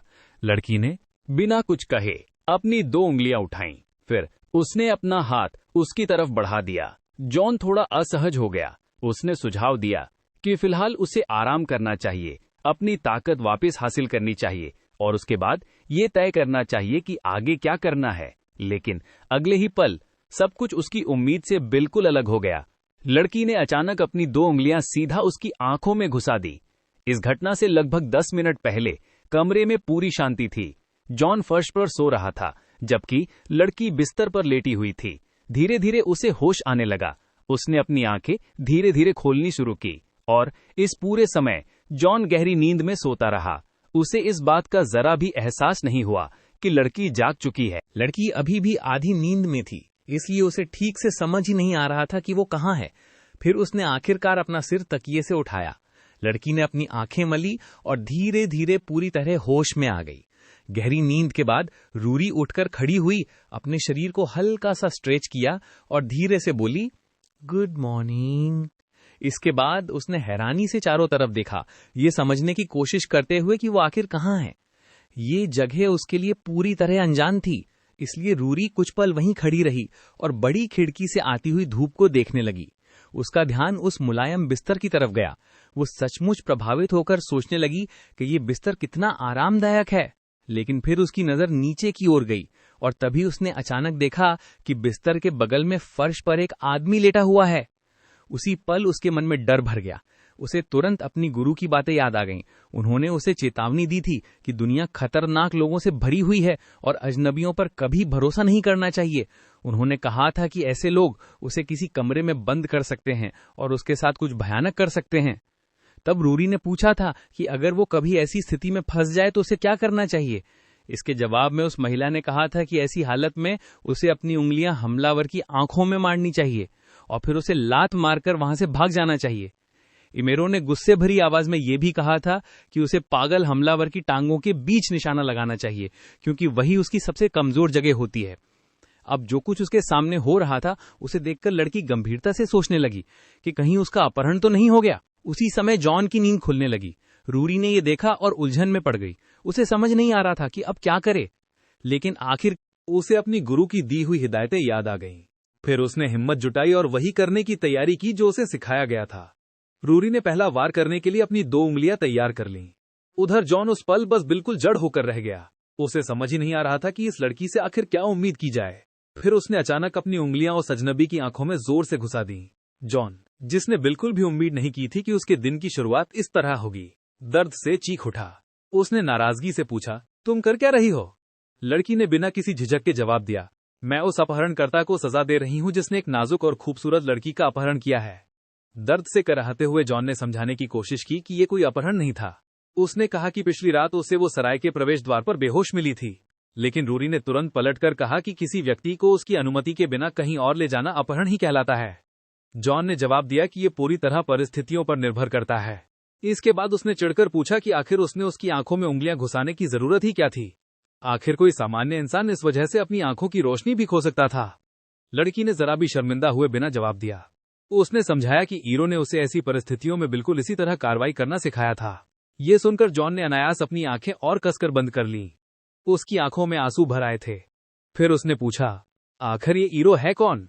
अपनी आंखों को पकड़े हुए और खुद को संभालने की कोशिश करते हुए उसने मन ही मन सोचना शुरू कर दिया कि आखिर उसने इस लड़की की मदद करने और उसे उठाकर यहां लाने का फैसला किया ही क्यों था। उधर रूरी गर्म और आरामदायक कमरे के चारों तरफ नजर दौड़ा रही थी। दौड़ाते हुए एक अलग ही निष्कर्ष पर पहुंची। उसे लगने लगा कि शायद अपहरण हो जाना उतना बुरा भी नहीं है जितना उसे बताया गया था। जॉन ने एक बार फिर उसे ये स्पष्ट बात समझाने की कोशिश की कि उसका कोई अपहरण नहीं हुआ है। उसने जोर देकर कहा कि दरवाजा खुला हुआ है, वो जब चाहे और जहां चाहे जा सकती है। लेकिन लड़की अपनी जगह से हिली तक नहीं, वो वहीं खड़ी रही। ये देखकर जॉन ने हैरानी से पूछा कि अगर वो सचमुच पूरी तरह आजाद है और जो चाहे कर सकती है, तो फिर अभी तक गई क्यों नहीं? इसके जवाब में रूरी ने अपना सिर झुका लिया और धीरे से स्वीकार किया कि उसे बस ये समझ नहीं आ रहा कि अब आगे क्या करना है। ये सुनकर नायक वहीं का वहीं ठिठक गया। उसके लिए जॉन की ये बात कि वो कहीं भी जा सकती है और जो चाहे कर सकती है बिल्कुल समझ से परे थी। मासूम मुस्कान के साथ उसने जॉन से पूछा, जब आपने कहा कि मैं जो चाहूं कर सकती हूं, तो उसका मतलब क्या है? उसी पल जॉन को एहसास हुआ कि मामला उसकी उम्मीद से कहीं ज्यादा जटिल है। उसके मन में बुरे ख्याल आने लगे। उसे लगने लगा कि इस लड़की की जिंदगी शायद कभी उतनी खुशहाल नहीं रही जितनी होनी चाहिए थी। तभी अचानक कमरे की खामोशी उसके पेट की जोरदार गुड़गुड़ाहट से टूट गई। लड़की ने बिना कुछ छिपाए सीधे कहा, मुझे भूख लगी है। ये सुनकर जॉन ने गहरी सांस छोड़ी, लेकिन इस बार उसकी आवाज में पहले वाली झुंझलाहट नहीं थी। उसने हल्के से उसके बालों को सहलाया और कहा, तो पहले कुछ खा लेते हैं, बाकी बातें बाद में कर लेंगे। इसके बाद वो जल्दी से रसोई की ओर चला गया और खाना बनाने में लग गया। वो कोशिश कर रहा था कि जितनी जल्दी हो सके खाना तैयार हो जाए। रूरी चुपचाप उसके हर काम को देखती रही। वो उसकी हर हरकत पर ध्यान दे रही थी, जबकि उसका पेट लगातार अपनी मौजूदगी का एहसास कराता जा रहा था। कुछ समय बाद मेज पर एक स्ट्रॉबेरी रोल रखा गया। लड़की ने सावधानी से उस मिठाई का पहला कौर लिया। जैसे ही उसने स्वाद चखा, उसका चेहरा खिल उठा। उसने सच्चे आश्चर्य और प्रशंसा के साथ कहा कि ये बहुत स्वादिष्ट, मुलायम और मीठा है। ये उसके लिए बिल्कुल नया अनुभव था। वो तो उत्साह में ये भी बोल उठी, अब मुझे आखिरकार पता चल गया कि स्ट्रॉबेरी रोल का स्वाद कैसा होता है। जॉन और जेनी एक तरफ खड़े होकर उसे देख रहे थे। रोरी लगातार खाते हुए उत्साह से कहती जा रही थी कि ये तो अविश्वसनीय है। उधर जॉन हैरान था। वो सोच रहा था कि उसके छोटे से शरीर में इतना सारा खाना आखिर समाता कैसे है। आखिर उन्होंने सिर्फ 1 घंटे पहले ही तो भरपेट खाना खाया था। उसी समय ऑर्क प्रीस्ट एक्सल सराय में दाखिल हुआ। आसपास का नजारा देखने के बाद उसने कहा कि उसे हमेशा बच्चों को अच्छे एपेटाइट के साथ खाना खाते देखना अच्छा लगता है। जॉन ने तुरंत मौका देखकर जेनी से पूछा कि क्या वो उसके कहे अनुसार कुछ पता लगा पाई है। महिला ने जवाब दिया कि न तो पुलिस और न ही शेरिफ के पास किसी गुमशुदा एल्फ बच्चे की कोई रिपोर्ट आई है। ये सुनकर जॉन कुछ देर सोच में पड़ गया। फिर उसने सुझाव दिया कि शायद उसे लड़की को किसी शेल्टर में छोड़ देना चाहिए, लेकिन जेनी ने तुरंत इसका विरोध किया। उसने कहा कि ऐसा करना सही नहीं होगा। तब एक्सेल ने समझाया कि ऑर्फनेज मुख्य रूप से इंसानी बच्चों के लिए बनाए गए हैं और वहां हाफ ब्रीड बच्चों का अक्सर मजाक उड़ाया जाता है। जेनी ने आगे कहा कि लड़की देखने में भी प्योर ब्लड एल्फ नहीं लगती और काफी संभावना है कि वो एक हाफ ब्रीड हो। ये सब सुनकर जॉन उलझन में पड़ गया। उसने पूछा, तो फिर मुझे क्या करना चाहिए? मेरे पास और क्या ऑप्शंस हैं? प्रीस ने जवाब दिया कि वे कोई दूसरा सलूशन ढूंढने की कोशिश करेंगे, लेकिन फिलहाल लड़की की देखभाल की जिम्मेदारी उसे ही उठानी पड़ेगी। तब शेरिफ ने जॉन से पूछा, क्या तुम सच में इस बच्ची को शेल्टर में छोड़कर ऐसे आगे बढ़ सकते हो, जैसे तुम उससे कभी मिले ही नहीं थे? एक्सेल ने भी हल्का सा रुकने के बाद कहा कि ऐसा फैसला कुछ ज्यादा ही क्रूएल लगेगा। जॉन ने जवाब दिया कि बाहर खड़े होकर ऐसी बातें करना उनके लिए जरूर आसान है, क्योंकि आखिरकार सारी रिस्पॉन्सिबिलिटी उन पर नहीं बल्कि उसी पर आने वाली है। उसने आगे कहा कि किसी बच्चे की देखभाल करना उतना आसान काम नहीं होता जितना पहली नजर में लगता है। उधर रूरी खुशी खुशी अपने अंकल को बता रही थी कि ये ट्रीट अविश्वसनीय रूप से स्वादिष्ट निकला है। फिर उसने सुझाव दिया कि वे दोनों मिलकर इस रोल को खत्म करते हैं। रूरी की बात सुनकर जॉन का चेहरा अनजाने में थोड़ा नरम पड़ गया। उसने एक फोर्क उठाया और उसकी बात मान ली। लड़की की ओर बढ़ते हुए उसने कहा कि वो खुद भी देखना चाहता है कि ये रोल सच में उतना अच्छा है या नहीं जितना वो बता रही है। ये सब देखते हुए एक्सेल ने सोचते हुए कहा कि क्या सराय का मालिक कम से कम कुछ समय के लिए लड़की को अपने पास रहने देगा। जेनी ने बिना एक पल गंवाए पूरे विश्वास के साथ कहा कि उसे लगभग पूरा यकीन है कि आखिर में यही होने वाला है। हर नए गिलास के साथ दोनों का मूड और भी अच्छा होता जा रहा था। एक्सेल ने कहा कि ये ड्रिंक सच में बहुत आसानी से नीचे उतर जाती है। इसके बाद उसने बिना किसी झिझक के अपने लिए एक और गिलास भर लिया। तभी जेनी ने हल्की सी आंखें सिकोड़ते हुए पूछा, वैसे एक प्रीस्ट होकर तुम ऐसी जगह पर माजियोली क्यों पी रहे हो? एक्सेल ने जवाब दिया कि उसे ये ड्रिंक सच में बहुत पसंद है और नूना के विपरीत वो स्ट्रॉन्ग शराब संभाल नहीं सकता। ये सुनते ही जेनी का मूड तुरंत खराब हो गया। उसने झुंझलाकर उसे याद दिलाया कि वो उसे पहले भी कई बार कह चुकी है कि उसे नूना कहकर ना बुलाए। इसके जवाब में एक्सेल ने कहा कि उसकी उम्र अभी सिर्फ 26 साल है, जबकि जेनी उससे 1 साल बड़ी है। इस हिसाब से औपचारिक रूप से उसे नूना कहने का पूरा अधिकार है। जेनी ने तुरंत कहा कि उसे ये बिल्कुल पसंद नहीं है और वो कभी नहीं मानेगी कि एक्सेल उससे छोटा है। एक्सेल ने माहौल शांत करने की कोशिश करते हुए कहा, बस इसी एक फैक्ट की तरह एक्सेप्ट कर लो और इस पर जरूरत से ज्यादा ध्यान मत दो। लेकिन जेनी ने चिढ़कर हाथ हिला दिया। उसने कहा कि ये बातचीत अब सच कहें तो उसे थका चुकी है। उधर रूरी खाने का एक बाउल उठाकर सराय से बाहर निकल गई। लड़की ने सावधानी से वो बाउल पास की जमीन पर रख दिया।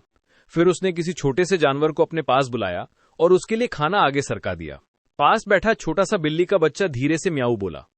इसके बाद वो राहत भरे अंदाज में खाना खाने लगा। साफ दिखाई दे रहा था कि उसे काफी समय से बहुत जोर की भूख लगी हुई थी। लड़की उसे बड़े ध्यान और सच्ची हमदर्दी के साथ देख रही थी। उसने कहा कि उसे देखकर लगता है कि वो सच में बहुत ज्यादा भूखा था। फिर उसने बिल्ली के बच्चे से पूछा, क्या तुम्हारी मम्मी बिल्ली तुमसे मिलने आई थी या फिर तुमने आज से अपने दम पर रहना शुरू कर दिया है? थोड़ी दूरी पर खड़ा जॉन ये सब चुपचाप देख रहा था। उसे बार बार ऐसा महसूस हो रहा था कि रूरी बस यूं ही जोर से बातें नहीं कर रही, बल्कि वो सचमुच उस बिल्ली के बच्चे के साथ बातचीत कर रही है। ये छोटा सा बिल्ली का बच्चा हमेशा बहुत सतर्क रहता था और आमतौर पर सराय के मालिक के अलावा किसी और के पास नहीं जाता था। इसी वजह से जॉन हैरान हुए बिना नहीं रह सका। लड़की के हाथों से उसने इतनी आसानी से खाना स्वीकार कर लिया था। उसी समय रूरी ने कुछ अजीब महसूस किया और जॉन को समझ आ गया कि शायद अब वो शुरू हो चुका है। उधर पास के एक चौराहे पर एक पोर्टल बनना शुरू हो गया, जिसे गेट के नाम से जाना जाता था। जेनी, जो अब वापस अपनी ड्यूटी पर लौट चुकी थी, एक शिकारी को जानकारी देते हुए बोली कि ये गेट्स खास तौर पर उनकी गिल्ड को सौंपे गए हैं। क्रिस ने जवाब दिया कि एसोसिएशन पहले ही उन्हें ऐसे बहुत सारे गेट्स दे चुकी है और अब हालत यह है कि उनके पास लोगों की ही कमी पड़ गई है। जेनी ने इसके उलट कहा, अब तो हमें लगभग बिना आराम किए काम करना पड़ेगा, एक एक करके सारे गेट्स बंद करने होंगे। क्रिस ने कहा कि ओवरटाइम करना उनकी सबसे बड़ी समस्या नहीं है। असल समस्या यह है कि उसे उसके कानूनी छुट्टी वाले दिन भी मिशन पर बुला लिया गया है। तभी स्क्वाड लीडर ने रिपोर्ट दी कि गेट अभी तक बरसक नहीं हुआ है, लेकिन ये किसी भी पल हो सकता है। पूरी तरह सुसज्जित शिकारी दल अपनी अपनी जगहों पर तैनात हो गया। सभी आगे होने वाली घटनाओं का इंतजार कर रहे थे। जेनी और क्रिस भी पूरी तरह तैयार खड़े थे। वे पोर्टल की संरचना में हो रहे हर बदलाव पर सावधानी से नजर रख। उनके पीछे सैनिकों की टुकड़ियां भी इकट्ठा हो चुकी थीं। वे सभी रेड शुरू होने का बेसब्री से इंतजार कर रहे थे। कुछ समय बाद कमांडर लेक्सी ने घोषणा की कि गेट अब एक खतरनाक फेज में प्रवेश कर चुका है। इसके लगभग तुरंत बाद उस दरारनुमा पोर्टल से हथियारबंद राक्षस बाहर निकलने लगे। वे डरावने गॉब्लिन थे। उनके चेहरों पर मास्क लगे हुए थे और हाथों में नुकीले कांटों वाली गदाएं थीं। हंटर्स ने बिना देर किए मुकाबला शुरू कर दिया। उन्होंने उन जीवों को जोन से बाहर निकलने और पूरे शहर में फैलने से रोक दिया। जेनिन ने अपनी फायर मैजिक का इस्तेमाल करते हुए दुश्मनों पर हमला शुरू कर दिया। लड़ते हुए उसने झुंझलाकर कहा, ये लोग सिर्फ शोर ही नहीं मचाते, इनसे भयानक बदबू भी आती है। कमांडर लेक्सी ने तुरंत सभी यूनिट्स को साफ आदेश दिया, देखते ही मार गिराओ, फायर।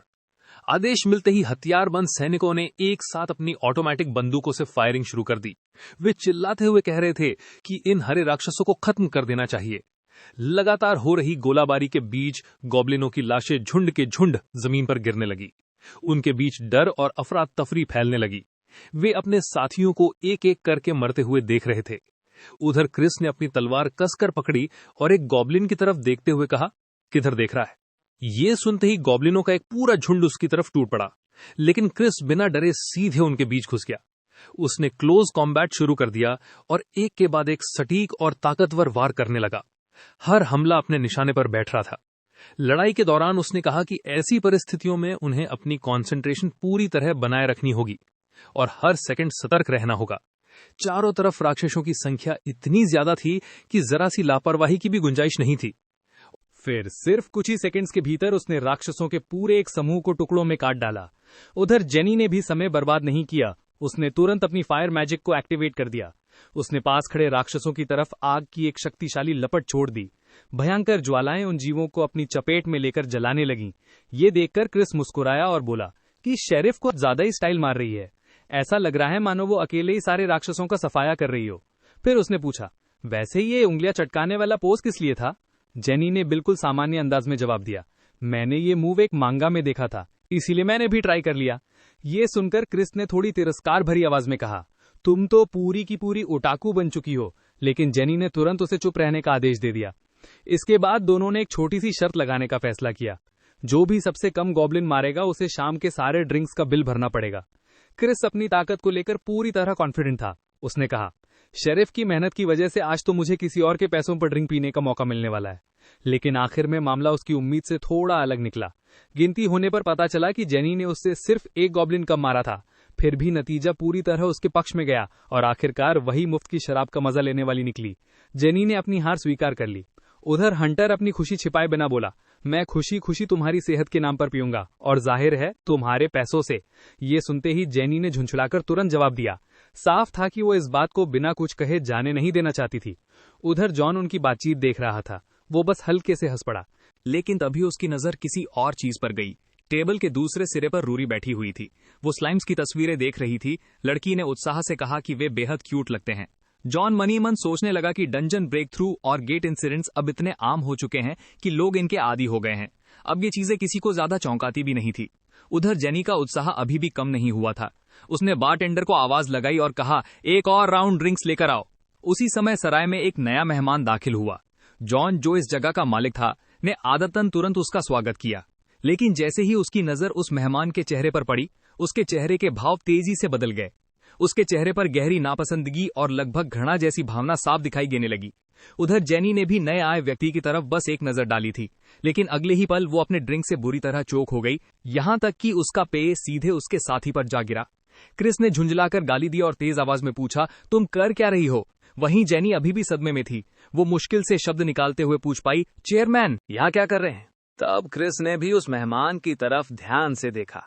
जल्दी साफ हो गया कि सराय में आने वाला व्यक्ति और कोई नहीं बल्कि हंटर्स एसोसिएशन का प्रमुख चीफ शेरिफ और एस रैंक हंटर हेनरी था। बुजुर्ग आदमी के चेहरे पर हमेशा की तरह एक दोस्ताना मुस्कान बनी हुई थी। उसने कहा कि उन्हें फिर से देखकर उसे खुशी हुई, क्योंकि काफी लंबे समय से उनकी मुलाकात नहीं हुई थी। फिर उसने हल्की नॉस्टैल्जिया भरी आवाज में कहा कि उसे अच्छा लगता है ये देखकर कि पुराने क्लासमेट्स आज भी अच्छे रिश्ते बनाए हुए हैं। हालांकि क्रिस इस मुलाकात को लेकर ज्यादा उत्साहित नहीं दिखा। उसने बस संयमित और औपचारिक तरीके से चेयरमैन का अभिवादन किया। हेनरी ने इतनी अचानक आने के लिए माफी मांगी। उसने समझाया कि उसे सराय के मालिक से एक जरूरी बात करनी है। इसके बाद उसने विनम्रता से उनसे कुछ देर के लिए जगह खाली करने का अनुरोध किया। जेनी ने हैरानी से सोचा कि क्या सराय का मालिक सचमुच इतनी बड़ी शख्सियत को जानता है। लेकिन क्रिस इस स्थिति को और लंबा नहीं खींचना चाहता था। वो अपनी सीट से उठ खड़ा हुआ और बोला, वैसे भी हम लोग निकलने ही वाले थे। जेनी ने तुरंत विरोध करने की कोशिश की। उसने याद दिलाया कि उन्होंने अभी अभी ऑर्डर किया है और उनके सामने अभी भी काफी खाना बचा हुआ है। लेकिन क्रिस ने संक्षेप में जवाब दिया, अगर हमसे जाने के लिए कहा जा रहा है तो उसके पीछे कोई वजह जरूर होगी। हेनरी ने शिष्टता बनाए रखते हुए हुई असुविधा के लिए माफी मांगी। फिर उसने कहा कि उनका पूरा बिल वो खुद चुका देगा। ये सुनते ही जेनी का मूड तुरंत बेहतर हो गया। उसके चेहरे पर संतुष्ट मुस्कान आ गई। वो खुश होकर बोली, तो इसका मतलब है कि आज ड्रिंक्स पर मेरे पैसे बच जाएंगे। उधर जॉन ने रूरी की तरफ मुड़कर उससे कहा कि वो ऊपर अपने कमरे में चली जाए। लड़की जाने से पहले कुछ क्षणों तक उस बुजुर्ग आदमी को ध्यान से देखती रही। हेनरी ने भी उस अनजान बच्ची को हैरानी से देखा। तभी रूरी ने हल्का सा अपनी आंखें सिकोड़ लीं और अचानक उसकी तरफ मुस्कुरा दी। ये देखकर बूढ़ा आदमी खुद को रोक नहीं पाया। उसने भी उसके जवाब में एक गर्मजोशी भरी मुस्कान दे दी। रूरी तेजी से भागती हुई दूर चली गई। भागते भागते वो खुशी से कह रही थी कि बेबी स्लाइम भी अपनी पूरी ताकत से दौड़ रहा है। हेनरी ये सब देखकर मुस्कुराया और बोला कि लड़की का स्वभाव सच में बहुत जिंदा दिल और ऊर्जा से भरा हुआ है। इसके बाद सराय के मालिक ने चेयरमैन के सामने एक गिलास रख दिया। जॉन ने मानो किसी पुरानी आदत को परखते हुए पूछा, हमेशा की तरह नीट वोडका? हेनरी ने सिर हिलाकर हाँ में जवाब दिया।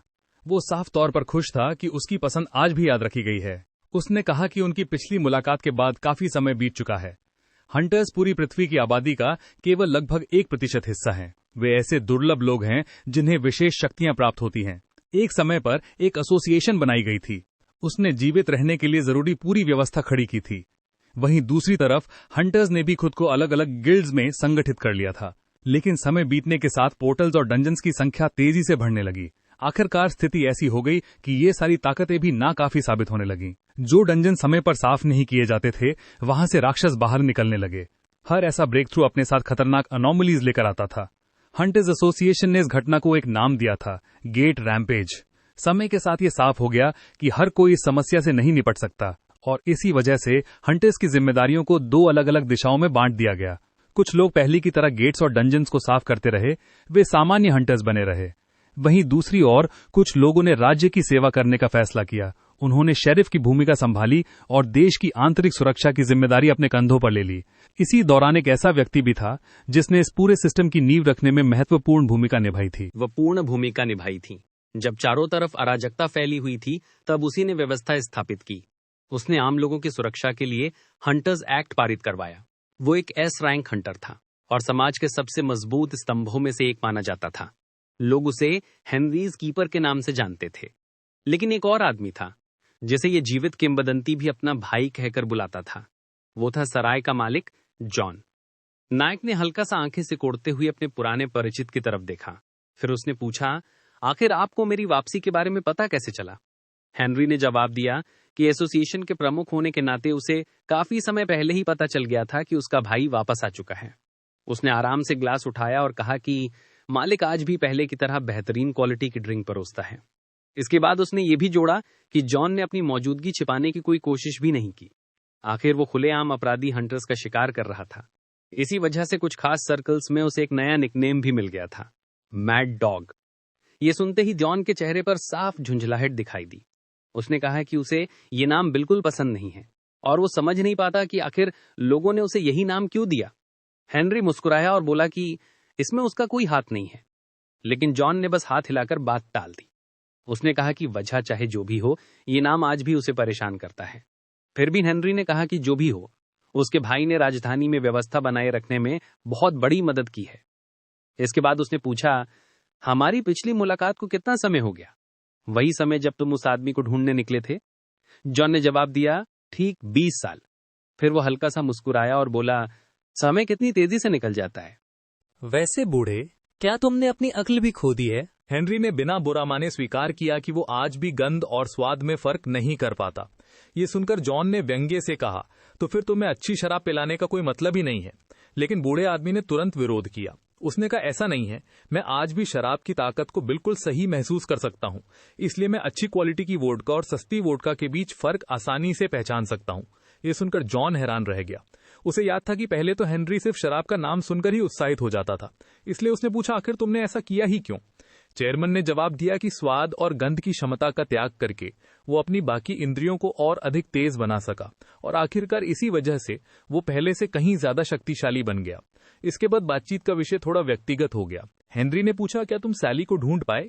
जॉन का चेहरा तुरंत उदास हो गया। उसने भारी आवाज में जवाब दिया कि वो अब तक उस असहनीय लड़की को नहीं ढूंढ पाया है और उसे जरा सा भी अंदाजा नहीं है कि वो आखिर कहां हो सकती है। फिर चेयरमैन ने सीधा सवाल पूछा, तुम ये तलाश आखिर कब तक जारी रखने वाले हो? उसके गायब हुए 20 साल हो चुके हैं। ये सुनते ही जॉन ने उसे बीच में ही रोक दिया। उसकी आवाज अचानक सख्त हो गई। उसने साफ शब्दों में कहा, चुप रहो। स्पष्ट था कि वो इस खोज के किसी बुरे नतीजे की संभावना के बारे में सोचना भी नहीं चाहता था। जॉन की ये प्रतिक्रिया देखकर हेनरी सचमुच चौंक गया। नायक ने दृढ़ता से कहा, मैं सैली को ढूंढना सिर्फ उसी दिन बंद करूंगा जिस दिन मैं खुद मर जाऊंगा। ये सुनकर बूढ़ा आदमी हंस पड़ा। उसने कहा कि उसे तो लगने लगा था कि जॉन अब रिटायर हो चुका है, लेकिन इतने सालों में उसकी ताकत और उसका स्वभाव जरा भी नहीं बदला। बिल्कुल नहीं बदला। हेनरी ने आगे कहा कि उसने जो अफवाहें सुनी थीं वे सच निकली। जॉन आज भी बिल्कुल वैसा ही दिखता है जैसा वो 20 साल पहले दिखता था। लेकिन जॉन इस विषय पर और बात नहीं करना चाहता था। उसने सीधे कहा, बातों को घुमाना बंद करो और बताओ कि यहां आने का असली कारण क्या है। हेनरी ने मुस्कुराकर पूछा, क्या मैं अपने बड़े भाई से मिलने भी नहीं आ सकता? लेकिन जॉन को याद नहीं था कि बूढ़े आदमी ने कभी सिर्फ मिलने के लिए उससे मुलाकात की हो। हेनरी ने माना कि उसकी बात में कुछ सच्चाई जरूर है, लेकिन पूरी सच्चाई नहीं। जब नायक ने पूछा, बाकी सच्चाई क्या है, तो बूढ़ा आदमी बस रहस्यमयी मुस्कान के साथ उसे देखता रहा। उसी समय जॉन की नजर खाली पड़े गिलास पर गई और तब उसे एहसास हुआ कि हेनरी जा चुका था। वो पहले ही वहां से निकल चुका था और नाराज जॉन को अकेला छोड़ गया था। जॉन अभी अपने विचारों में खोया ही था कि अचानक रूरी की आवाज ने उसका ध्यान भंग कर दिया। वो उसे पुकार रही थी, अंकल। रूरी तेजी से दौड़ती हुई उसकी तरफ आई और आते ही लगभग उससे टकरा गई। फिर उसने उसे कसकर गले लगा लिया और शिकायत करने लगी कि उसे बहुत जोर की भूख लगी है। अगले ही पल लड़की फुर्ती से उसके कंधों पर चढ़ गई। उसने उसके बाल पकड़ लिए और जिद भरे अंदाज में बोली, मुझे कुछ सच में बहुत स्वादिष्ट बनाकर खिलाइए। उसकी आवाज से साफ पता चल रहा था कि इस बार वो किसी साधारण खाने से संतुष्ट होने वाली नहीं थी। जॉन ने खुद को शांत रखने की कोशिश करते हुए जवाब दिया कि वो सब समझता है, लेकिन साथ ही उसने रूरी से कहा कि वो तुरंत उसके कंधों से नीचे उतर जाए। हालांकि रूरी ने उसकी बात पर ज्यादा ध्यान नहीं दिया। वो लगातार उसके पीछे पड़ी रही और उसे एक पल की भी शांति नहीं मिलने दे रही थी। कुछ ही देर में रसोई पूरी तरह व्यस्त हो गई। चूल्हे पर सब्जियों और सीफूड के साथ चावल पकने लगे। खाने की खुशबू सूंघते ही रूरी की आंखें चमक उठी। उसने सच्चे उत्साह के साथ कहा कि इस डिश की खुशबू तो कमाल की आ रही है। फिर वो एक बार फिर अपने अंकल को जल्दी करने के लिए कहने लगी। वो बार बार जिद कर रही थी कि खाना जल्दी तैयार किया जाए। जॉन ने खाना बनाते हुए ही जवाब दिया, अगर तुमने यूं ही परेशान करना बंद नहीं किया तो कहीं ऐसा ना हो कि तुम्हें खाना ही ना मिले। इसके बाद वो पूरी कंसंट्रेशन के साथ खाना बनाने में लग गया। उधर रूरी उसे बड़े ध्यान से देख रही थी। उसकी आंखों में साफ एडमिरेशन दिखाई दे रही थी। इसी दौरान जॉन का ध्यान कुछ देर पहले हुई अपनी बातचीत की तरफ चला गया। उसे चेयरमैन हेनरी की बातें याद आने लगीं। हेनरी ने मौका देखकर उससे पूछा था कि क्या उसने आर्टिफिशियल हंटर प्रोजेक्ट के बारे में सुना है। बूढ़े आदमी ने बताया था कि अब उनका लक्ष्य मौजूदा लो रैंक हंटर्स को म्यूटेशंस के जरिए और अधिक शक्तिशाली बनाना है। हेनरी ने समझाया था कि जब किसी इंसान के शरीर में राक्षसों का खून या मांस हस्तक्षेप करता है तो वो धीरे धीरे अपनी समझ खो देता है और अंत में एक दानवी प्राणी में बदल जाता है। इस प्रक्रिया के सफल होने की संभावना बेहद कम होती है, लेकिन अगर जेनेटिक कंपैटिबिलिटी सफलतापूर्वक मिल जाए तो वो व्यक्ति पहले से कहीं अधिक शक्तिशाली बन सकता है। इन प्रयोगों की प्रकृति को देखते हुए ये लगभग साफ था कि इनके पीछे डेविल पीपल का हाथ है। हालांकि एसोसिएशन के पास अब तक इसका कोई सीधा और ठोस सबूत नहीं था। इसके बाद हेनरी ने जॉन से कहा कि वो पूरी बात खत्म होने तक उसकी बात ध्यान से सुने। उसने समझाया कि इस प्रोजेक्ट का मुख्य उद्देश्य बॉडी मॉडिफिकेशन के जरिए लोगों की क्षमताओं को बढ़ाना है, लेकिन हाल ही में कुछ नई जानकारी सामने आई है और उसने इस पूरे मामले को पहले से कहीं ज्यादा चिंताजनक बना दिया है। हेनरी ने तथाकथित चिल्ड्रन इन अ फ्लास्क यानी होमनक्यूलाई के बारे में बात शुरू की। उसने बताया कि कुछ अज्ञात लोग दूसरे संसारों से आए शरणार्थी बच्चों का अपहरण कर रहे हैं। इसके बाद उन बच्चों पर कृत्रिम जेनेटिक मॉडिफिकेशंस किए जाते हैं। उनके जीन्स को राक्षसों के जीन्स के साथ मिलाया जाता है और फिर उन एम्ब्रियो से होमनक्यूलाई विकसित किए जाते हैं। ये सब सुनकर जॉन अपनी नाराजगी छिपा नहीं पाया। उसने गुस्से में पूछा, कोई प्रकृति के नियमों में इतनी बेशर्मी से दखल कैसे दे सकता है? हेनरी ने जवाब दिया कि ऐसी कोशिशें लगभग हमेशा असफल ही होती हैं। इस तरह बनाए गए ज्यादातर बच्चे जीवित नहीं बचते। ये सब सुनने के बाद जॉन की आवाज भारी हो गई। उसने कहा कि उसे सचमुच हम बच्चों के लिए बहुत दुख हो रहा है, लेकिन फिर भी वो ये नहीं समझ पा रहा था कि चेयरमैन उसे ये सब क्यों बता रहा है। आखिर वो तो बहुत पहले ही हंटर्स के मामलों से रिटायर हो चुका था। तब हेनरी ने असली वजह बताई। उसने कहा कि जॉन ने जिस लड़की को अपने पास रखा है उसके बारे में पता लगाने के लिए लगभग हर उपलब्ध इंटेलिजेंस चैनल का इस्तेमाल किया गया, लेकिन सारी कोशिशों के बावजूद उसके बारे में कुछ भी नहीं मिला, बिल्कुल कुछ भी नहीं। ये सुनकर जॉन की भौहें सिकुड़ गईं। उसने सोचा कि क्या ये बात सच में इतनी बड़ी समस्या हो सकती है। हेनरी ने गंभीरता से सिर हिलाया। उसने याद दिलाया कि आधुनिक दुनिया में किसी भी हाफ ह्यूमन का राज्य की निगरानी से बाहर रहना लगभग असंभव है। इसके बाद उसने संभावित संभावनाओं के बारे में बात की। हेनरी ने कहा कि इस स्थिति में फिलहाल सिर्फ 2 मुख्य संभावनाएं दिखाई देती हैं। पहली, लड़की किसी दूसरे संसार से आई हुई शरणार्थी हो सकती है, और दूसरी, उसका संबंध उस प्रोजेक्ट से हो सकता है। संभव है कि वो उन एक्सपेरिमेंटल सब्जेक्ट्स में से एक हो जिन पर प्रयोग किए गए थे। लेकिन ये कहने के लगभग तुरंत बाद उसने बात नर्म कर दी। उसने जोड़ा कि ये सिर्फ एक अनुमान है और ये भी पूरी तरह संभव है कि मामला उतना जटिल ना हो जितना पहली नजर में दिखाई देता है। हो सकता है कि सच्चाई इससे कहीं ज्यादा साधारण हो। हेनरी के अनुसार ऐसा अक्सर होता है कि दूसरे संसारों के लोग दुर्भाग्यपूर्ण परिस्थितियों की वजह से अनजाने में यहां पहुंच जाते हैं। उसने कहा कि यह कोई असंभव बात नहीं है, लेकिन उसने ये भी जोड़ा कि अगर मामला उनकी उम्मीद से ज्यादा जटिल निकला भी तो उसके भाई जैसे इंसान के लिए शायद ये कोई बड़ी समस्या नहीं होगी। चेयरमैन ने शांत स्वर में कहा कि उसने फिर भी पहले से चेतावनी देना जरूरी समझा, ताकि अगर उसके अनुमान सही साबित हों तो जॉन तैयार रहे। जॉन ने जानकारी के लिए उसका धन्यवाद किया, हालांकि उसके चेहरे पर कोई खास भाव नहीं था। अपना ड्रिंक खत्म करने के बाद हेनरी ने खाली गिलास वापस बार काउंटर पर रख दिया। फिर संतुष्टि से सिर हिलाते हुए उसने कहा कि पहले की तरह आज भी ये ड्रिंक शानदार थी। जाने से पहले उसने जॉन से विदा ली और वादा किया कि वो समय समय पर उससे मिलने आता रहेगा। इसके बाद वो सराय से निकल गया। वो इतनी चुपचाप और बिना किसी शोर के गया कि कुछ क्षणों तक जॉन को समझ ही नहीं आया कि वो जा चुका है। फिर अचानक उसे एहसास हुआ कि क्या हुआ है। हल्की झुंझलाहट के साथ उसने सोचा, ये चालाक बूढ़ा फिर से बिना पैसे दिए निकल गया। लेकिन अब उससे पैसे मांगने के लिए बहुत देर हो चुकी थी। आखिरकार जॉन ने बस हार मान ली और पुरानी दोस्ती की खातिर उसे एक बार फिर माफ कर दिया। उधर रसोई में खाना पूरी तरह तैयार हो चुका था। जॉन ने घोषणा की कि किमची फ्राइड राइस आखिरकार सर्व करने के लिए तैयार है। फिर उसने रूरी को मेज पर बुलाया। रूरी बड़े उत्साह के साथ खाना खाने लगी। पहला चम्मच मुंह में जाते ही उसका चेहरा चमक उठा। वो लगभग उछलते हुए बोली, मुझे तो बिल्कुल पता ही नहीं था कि पकाने के बाद किमची का स्वाद ऐसा हो सकता है। इसके बाद वो पूरे आनंद के साथ खाना खाती रही। उसकी खुशी बिल्कुल छिप नहीं रही थी। ये देखकर जॉन के चेहरे पर गर्व भरी मुस्कान आ गई। वो बोला, ऐसा होना ही था। आखिर खाना मैंने बनाया है। लेकिन बाहर से शांत दिखने के बावजूद उसके मन में अभी भी चेयरमैन की बातें घूम रही थीं। काफी सोचने के बाद वो एक निष्कर्ष पर पहुंचा। फिलहाल इस लड़की के पास सराय के अलावा कोई ऐसी जगह नहीं है जहां वो खुद को सचमुच सुरक्षित महसूस कर सके। उसी समय शहर के दूसरे हिस्से में हालात कहीं ज्यादा खतरनाक दिशा में बढ़ रहे थे।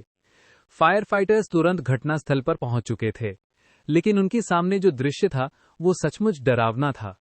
पूरी इमारत आग की लपटों में घिर चुकी थी।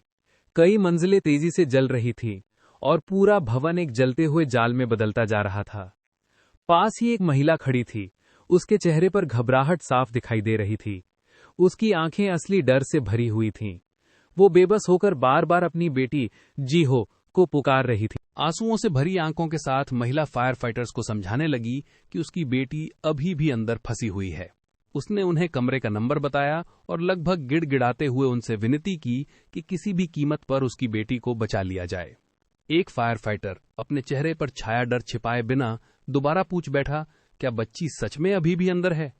इसके बाद वो खुद को रोक नहीं पाया और तुरंत अपने कमांडर की तरफ मुड़ा। लेकिन कमांडर ने सख्त आवाज में जवाब दिया कि इस समय इमारत के अंदर जाना बिल्कुल असंभव है। हालांकि फायर फाइटर ने कहा कि वो बस खड़े होकर लोगों को मरते हुए नहीं देख सकता। आखिर उन्होंने ये पेशा लोगों की जान बचाने के लिए ही चुना था। लेकिन कमांडर ने उसकी बात बीच में ही काट दी। उसने सख्ती से कहा कि उसे खुद को संभालना होगा। फिर उसे 1 महीने पहले हुई उस दुखद घटना की याद दिलाई जब बिल्कुल ऐसी ही परिस्थितियों में उनका एक साथी अपनी जान गंवा बैठा था। कमांडर ने जोर देकर कहा, ऐसे नरक जैसी आग में न आम लोग बच सकते हैं और न ही फायर फाइटर्स। हिम्मत और लापरवाही के बीच का फर्क समझना जरूरी है। उसकी आवाज कठोर थी, लेकिन उस सख्ती के पीछे एक और भावना साफ महसूस की जा सकती थी। वो किसी और साथी को बेकार में खोना नहीं चाहता था। आखिरकार वो फायर फाइटर वहीं खड़ा रह गया। उसके सामने आग की भयानक लपटें लगातार भड़क रही थी। उसने अपनी मुट्ठियां कस लीं, लेकिन उसके अंदर इतना साहस नहीं बचा था कि वो एक कदम भी आगे बढ़ा सके। स्थिति अपने सबसे तनावपूर्ण मोड़ पर पहुंच चुकी थी। जल्दी हुई इमारत को देखकर ऐसा लग रहा था मानो अब कोई उम्मीद बाकी नहीं बची। तभी अचानक शेरिफ जेनी वहां पहुंच गई। एक सेकेंड भी बर्बाद किए बिना उसने ऊंची आवाज में सबको रास्ते से हटने का आदेश दिया और पूरे आत्मविश्वास के साथ घोषणा की, मैं खुद उस आग के अंदर जा रही हूं। बच्ची को बाहर निकालूंगी। स्थिति को ठीक से समझ लेने के बाद उसने एक बार फिर पुष्टि की, बच्ची सच में अभी भी अंदर है। कमांडर उसकी दृढ़ता देखकर साफ तौर पर हैरान था। उसने उसे रोकने की कोशिश की और याद दिलाया कि अंदर जाना सीधा मौत को न्योता देने जैसा है, लेकिन जेनी ने बिना किसी बहस के अपना हंटर लाइसेंस निकालकर दिखा दिया। फिर संक्षेप में कहा, मेरे पास फॉर्मेलिटीज के लिए समय नहीं है। पास खड़े एक फायर फाइटर ने बताया कि बच्ची 5वीं मंजिल के एक कमरे में बंद है। ये सुनकर जेनी ने बस धन्यवाद में हल्का सा सिर हिला दिया। ये सब देख रहा फायर फाइटर उलझन में कमांडर की तरफ मुड़ा और पूछा, क्या हमें उसे रोकना चाहिए? लेकिन कमांडर ने शांत स्वर में जवाब दिया, जरूरत नहीं है। उसने कहा कि उनके सामने कोई साधारण इंसान नहीं, बल्कि एक बी रैंक शेरिफ खड़ी है। वो उन सुपर ह्यूमंस में से है जिनकी क्षमताएं आम लोगों की समझ से कहीं आगे होती हैं। उसी क्षण एक जोरदार विस्फोट हुआ। धमाके के साथ इमारत का मलबा चारों तरफ उड़ गया। फायर चीफ ने डर के मारे तुरंत अपना हाथ चेहरे के सामने कर लिया। उधर बच्ची की मां ये दृश्य देखकर पूरी तरह टूट गई और निराशा में सीधे आग की तरफ दौड़ पड़ी। लेकिन आसपास मौजूद लोगों ने समय रहते उसे पकड़ लिया और रोक लिया। तनाव अब अपनी चरम सीमा पर पहुंच चुका था। ऐसा लग रहा था कि उन नरक जैसी लपटों के बीच किसी का भी जिंदा बचना असंभव है। लेकिन कुछ ही देर बाद आग के बीच एक आकृति दिखाई दी। जैसे जैसे वो आकृति करीब आती गई, कमांडर की आंखें हैरानी से और बड़ी होती चली गईं। जल्दी बाहर खड़े सभी लोगों ने साफ देख लिया कि जेनी अपनी बाहों में छोटी बच्ची को उठाए हुए थी। बाहर आते ही उसने तुरंत बताया कि बच्ची पूरी तरह सुरक्षित है और फिर उसे उसकी मां के हवाले कर दिया। महिला बिना एक पल गंवाए अपनी बेटी तरफ दौड़ पड़ी। इस दौरान जेनी ने समझाया कि बच्ची सिर्फ धुएं की वजह से कुछ समय के लिए बेहोश हुई थी और उसकी जान को कोई खतरा नहीं है। ये सुनते ही वहां मौजूद सभी लोगों ने राहत की सांस ली। हर तरह से जेनी के लिए धन्यवाद और प्रशंसा के शब्द सुनाई देने लगे। लेकिन शेरिफ खुद इस सब पर ज्यादा ध्यान नहीं दे रही थी। बस हल्का सा सिर हिलाकर उसने लोगों की बात स्वीकार की। उसी समय उसकी नजर भीड़ में खड़े एक संदिग्ध आदमी पर पड़ी। कैप पहने वो आदमी कुछ देर तक पूरे घटनाक्रम को नापसंदी भरी नजरों से देखता रहा, फिर तेजी से भीड़ में गायब होने लगा। हालांकि जाते जाते भी उसकी नजरें बार बार जेनी की तरफ उठ रही थीं। ये देखकर जेनी के चेहरे पर भी असंतोष की झलक उभर आई, मानो उस आदमी की मौजूदगी किसी नई मुसीबत का संकेत दे रही हो। अगले ही पल उसने उंगली उठाकर उस जगह की ओर इशारा किया जहां वो आदमी अभी कुछ क्षण पहले खड़ा था। लेकिन जब उसने दोबारा देखा तो वहां कोई नहीं था। आदमी भीड़ में पूरी तरह गायब हो चुका था। ये समझते ही जेनी ने झुंझलाकर अपना सिर पकड़ लिया। आगे देखते हुए जेनी ने नाराजगी भरे चेहरे के साथ महसूस किया कि अब उसकी खैर नहीं है। उसे साफ समझ आ गया था कि वो मुश्किल में पड़ चुकी है। कुछ समय बाद माहौल काफी शांत हो गया। उधर सराय के काउंटर पर जॉन पूरी एकाग्रता के साथ एक ड्रिंक तैयार कर रहा था। वो ब्रांडी, ऑरेंज लिक्योर और नींबू के रस की मात्रा को बहुत सावधानी से नाप रहा था। सभी सामग्री को शेकर्स में अच्छी तरह मिलाने के बाद एक क्लासिक साइडकार कॉकटेल तैयार हुआ। एक मजबूत, संतुलित और साथ ही बेहद स्मूथ स्वाद वाला कॉकटेल। इसके बाद जॉन ने वो ड्रिंक अपने मेहमान को थमा दिया। मेहमान ने तुरंत एक घूंट लिया। एस रैंक शेरिफ नोआ ने संतुष्टि से सिर हिलाया और कहा कि ड्रिंक शानदार बनी है और हमेशा की तरह इसका संतुलन बिल्कुल परफेक्ट है। जॉन ने जवाब दिया, ऐसा होना ही था, आखिर इसे मैंने खुद बनाया है। तभी पास से जेनी की नाराज भरी बड़बड़ाहट सुनाई दी। ये सुनकर दोनों ने मजाकिया अंदाज में पूछा, अब फिर कौन शिकायत कर रहा है? लगता है इन बातों को सुन सुनकर मेरे कानों में भी खुजली होने लगी है। नोआ ने जेनी की तरफ देखते हुए पूछा कि क्या वो अभी तक नाराज है। उसने याद दिलाया कि उसकी ड्यूटी खत्म हुए काफी समय हो चुका है और अब उसे शांत हो जाना चाहिए। जेनी ने माना कि उसने बिना अनुमति के कार्रवाई की थी, लेकिन उसने दृढ़ता से कहा कि वो बस खड़ी होकर ये नहीं देख सकती थी कि एक बच्ची मर जाए। नोआ ने तुरंत उसका समर्थन किया। उसने जोर देकर कहा कि उसने बिल्कुल सही काम किया। लेकिन जेनी का गुस्सा अभी भी खत्म नहीं हुआ था। अब उसका निशाना कमांडर था। उसने कहा कि वो आदमी बिना किसी असली अनुभव के जरूरत से ज्यादा आत्मविश्वास दिखा रहा था और ऐसी परिस्थितियों में काम करने का उसके पास कोई वास्तविक अनुभव नहीं था। फिर उसने सवाल किया कि रैंक ही सब कुछ तय करता है। कोई इंसान जिसके पास कॉमन सेंस तक नहीं है वो लीडरशिप की पोजीशन पर कैसे हो सकता है। इसके बाद उसने कहा कि नोआ जैसा व्यक्ति उस कमांडर की जगह कहीं ज्यादा उपयुक्त लगता। आखिर उसके पास अनुभव भी था और सम्मान भी। लेकिन नोआ ने बस सिर हिला दिया। उसने याद दिलाया कि उसकी रैंक दुनिया में केवल सी रैंक है। ये सुनकर जेनी थोड़ी चुप हो गई। नोआ ने आगे कहा कि शेरिफ्स के बीच भी ताकत की एक हायरार्की मौजूद रहती है और अक्सर कमजोर रैंक वाले लोगों की बात सुनी ही नहीं जाती। जेनी ने तुरंत विरोध किया और कहा कि ऐसा हमेशा नहीं होता। कम से कम वो खुद तो हमेशा उसकी बात सुनती है। इसके जवाब में नोआ ने फिर दोहराया कि उसका फैसला सही था। अगर वो वहां नहीं होती तो शायद उस बच्ची को बचाना संभव ही नहीं होता। ऐसे मौके पर सही क्षमताओं वाला कोई व्यक्ति आसपास मिलने की संभावना बेहद कम थी, खासतौर पर कोई सालमैंडर स्किन्ड हंटर जैसा व्यक्ति। फिर उसने धीमे स्वर में कहा कि उस बच्ची की जगह उसकी अपनी बेटी भी हो सकती थी और ये सोचकर उसकी आवाज कुछ पल के लिए भारी हो गई। लेकिन ये सोचकर कि आसपास जेनी जैसे लोग मौजूद हैं, उसे सुकून मिलता था। शेरिफ ने जेनी को भरोसा दिलाया कि जो कुछ हुआ है उसे लेकर उसे चिंता करने की जरूरत नहीं है और उसके खिलाफ कोई डिसिप्लिनरी एक्शन नहीं लिया जाएगा। इसके बाद नोहा ने जल्दी से अपनी घड़ी की तरफ देखा, मानो उसे अचानक कोई जरूरी बात याद आ गई हो। फिर उसने कहा कि अब उसे निकलना होगा। ये सुनकर जेनी हैरान रह गई। उसने कहा, लेकिन आपने तो अभी मुश्किल से 2-4 घूंट ही लिए हैं। असल में तो आपने आराम करना शुरू भी नहीं किया। नोहा ने हल्की मुस्कान के साथ जवाब दिया कि घर लौटने से पहले उसे कुछ जरूरी काम निपटाने हैं, क्योंकि अगले दिन उसकी बेटी का जन्मदिन था। ये सुनते ही जेनी के चेहरे पर मुस्कान आ गई। उसे याद आ गया कि सचमुच अगले दिन छोटी हैना का जन्मदिन था। उसने तुरंत उसे शुभकामनाएं दी और गुड लक कहा। नोहा ने भी मुस्कुराकर सिर हिलाया। फिर उसने ध्यान दिया कि आज जेनी खुद भी ज्यादा नहीं पी रही थी। उसने सलाह दी कि उसे भी बहुत देर तक बाहर नहीं रुकना चाहिए।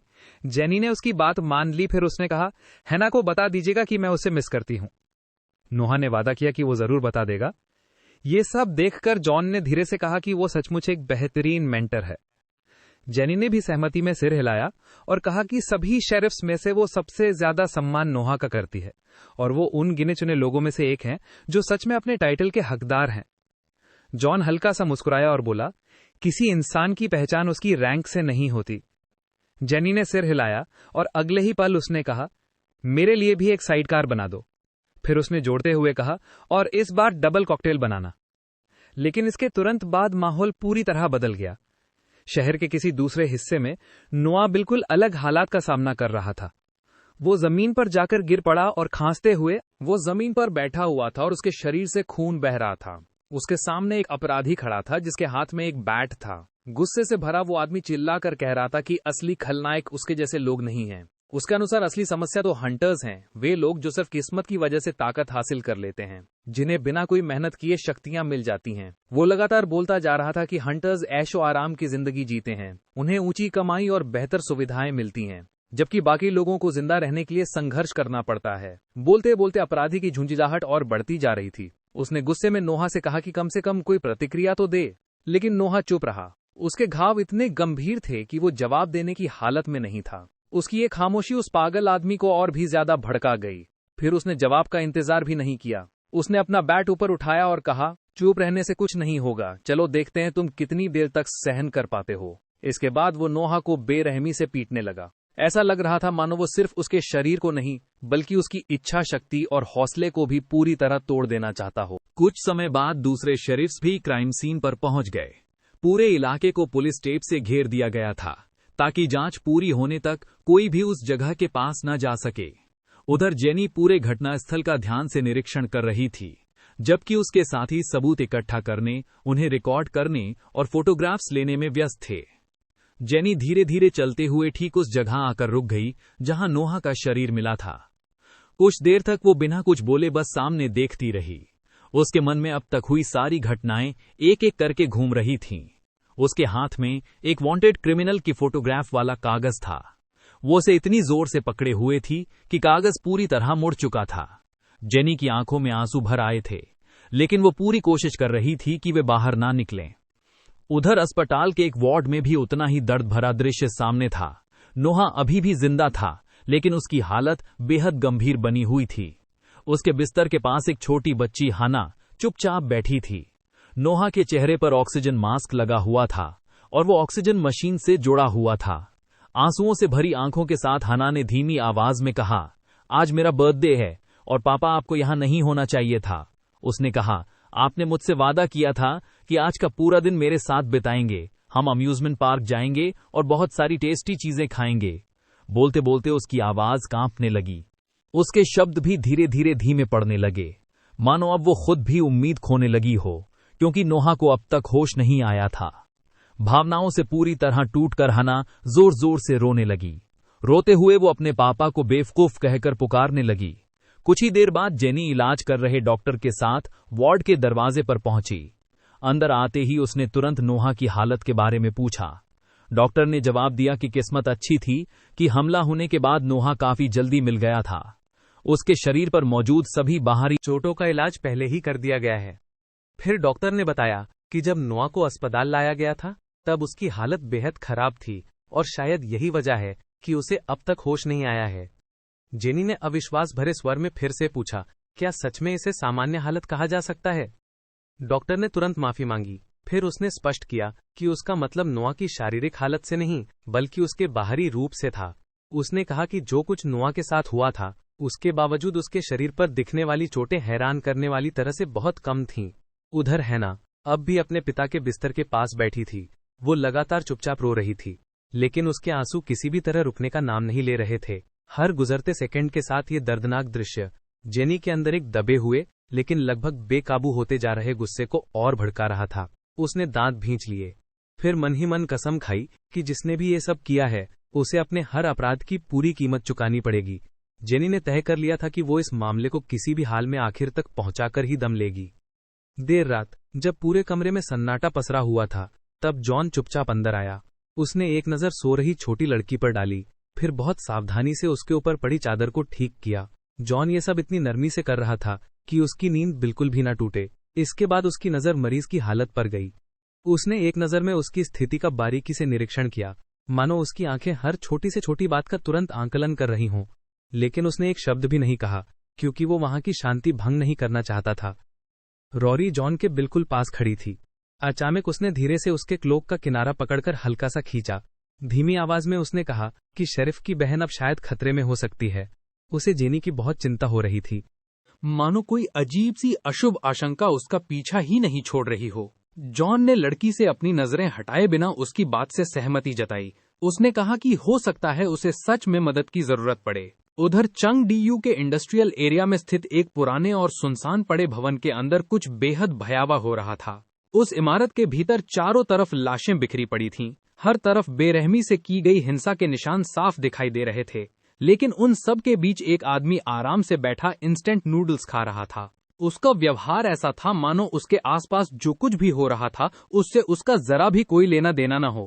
पूरा कमरा तरह तरह के टॉर्चर और हत्या करने वाले औजारों से भरा हुआ था। फर्श और दीवारें खून से लथपथ थीं। चारों तरफ बुरी तरह शत विक्षत लाशें बेतरतीब पड़ी थीं। पूरा नजारा बेहद डरावना और रोंगटे खड़े कर देने वाला था। लेकिन उस खूनी माहौल के बीच वो पागल आदमी आराम से बैठा इंस्टेंट श्रिम्प रामेन खा रहा था। उसने आलस भरे अंदाज में कहा, श्रिम्प रामेन अब भी सबसे बेस्ट है।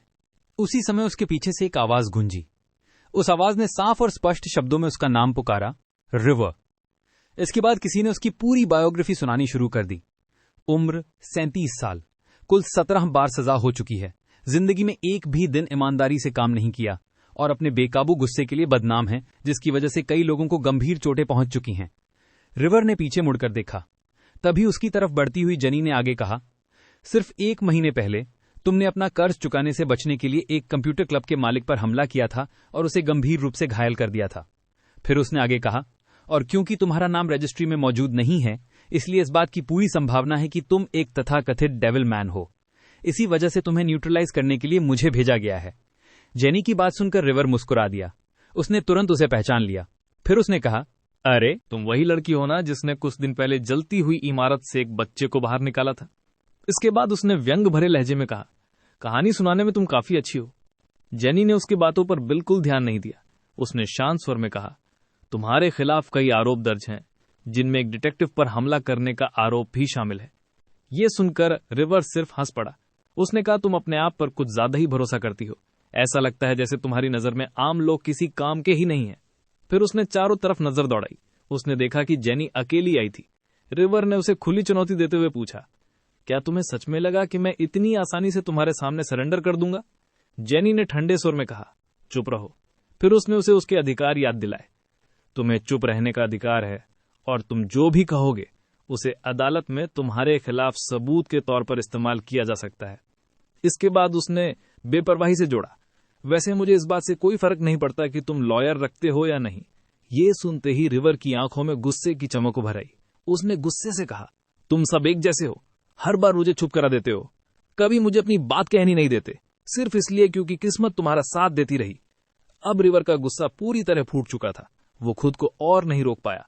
वो तेजी से जेनी की तरफ दौड़ा और चिल्लाया, मेरी बात को नजरअंदाज करने की तुम्हारी हिम्मत कैसे हुई? रिवर ने अपना बैट पूरी ताकत से घुमाया। धमकियां देते हुए वो सीधे जेनी पर टूट पड़ा। उसका इरादा उसी जगह उसे खत्म कर देने का था, लेकिन ऐसा लग रहा था कि जेनी इसी पल का इंतजार कर रही थी। उसने शांत स्वर में कहा, कम से कम अब तुमने हमला तो किया, और तुम्हें तुम्हारे अधिकार पहले ही पढ़कर सुनाई जा चुके हैं। अगले ही पल जेनी ने उसका हमला बड़ी आसानी से चकमा दे दिया। फिर उसने बिना एक पल गंवाए तुरंत पलटवार किया।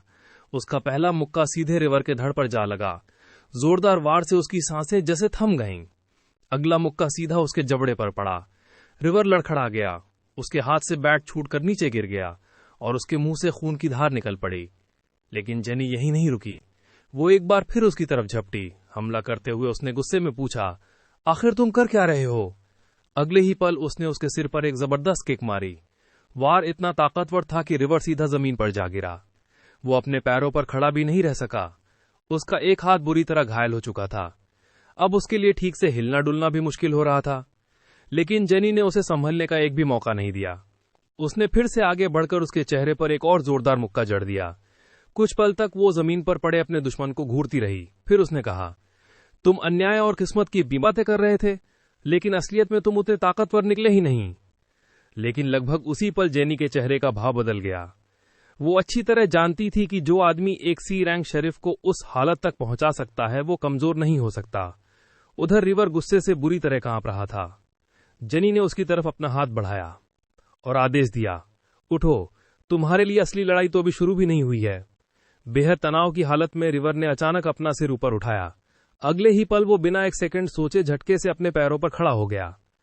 उसने पूरी ताकत से एक जोरदार चीख लगाई, मानो वो अपने अंदर जमा सारा गुस्सा उसी चीख के साथ बाहर निकाल देना चाहता हो। फिर उसने अपनी मुट्ठी कसकर भींच ली और पूरी रफ्तार से जेनी की तरफ झपट पड़ा। उसका सीधा निशाना शेरिफ थी, लेकिन जेनी उसकी हर हरकत लगातार नजर रखे हुए थी। उसने उसका हमला बिना किसी खास मुश्किल के फिर से चकमा दे दिया। फिर उसने शांत स्वर में कहा, तुम बहुत धीरे और बहुत बेढंगे तरीके से लड़ रहे हो। इसके बाद जेनी ने जरा भी पहल अपने हाथ से नहीं जाने दी। वो तुरंत फिर से पलटवार करने आगे बढ़ी। उसने रिवर पर तेज, सटीक और लगातार कई वार किए।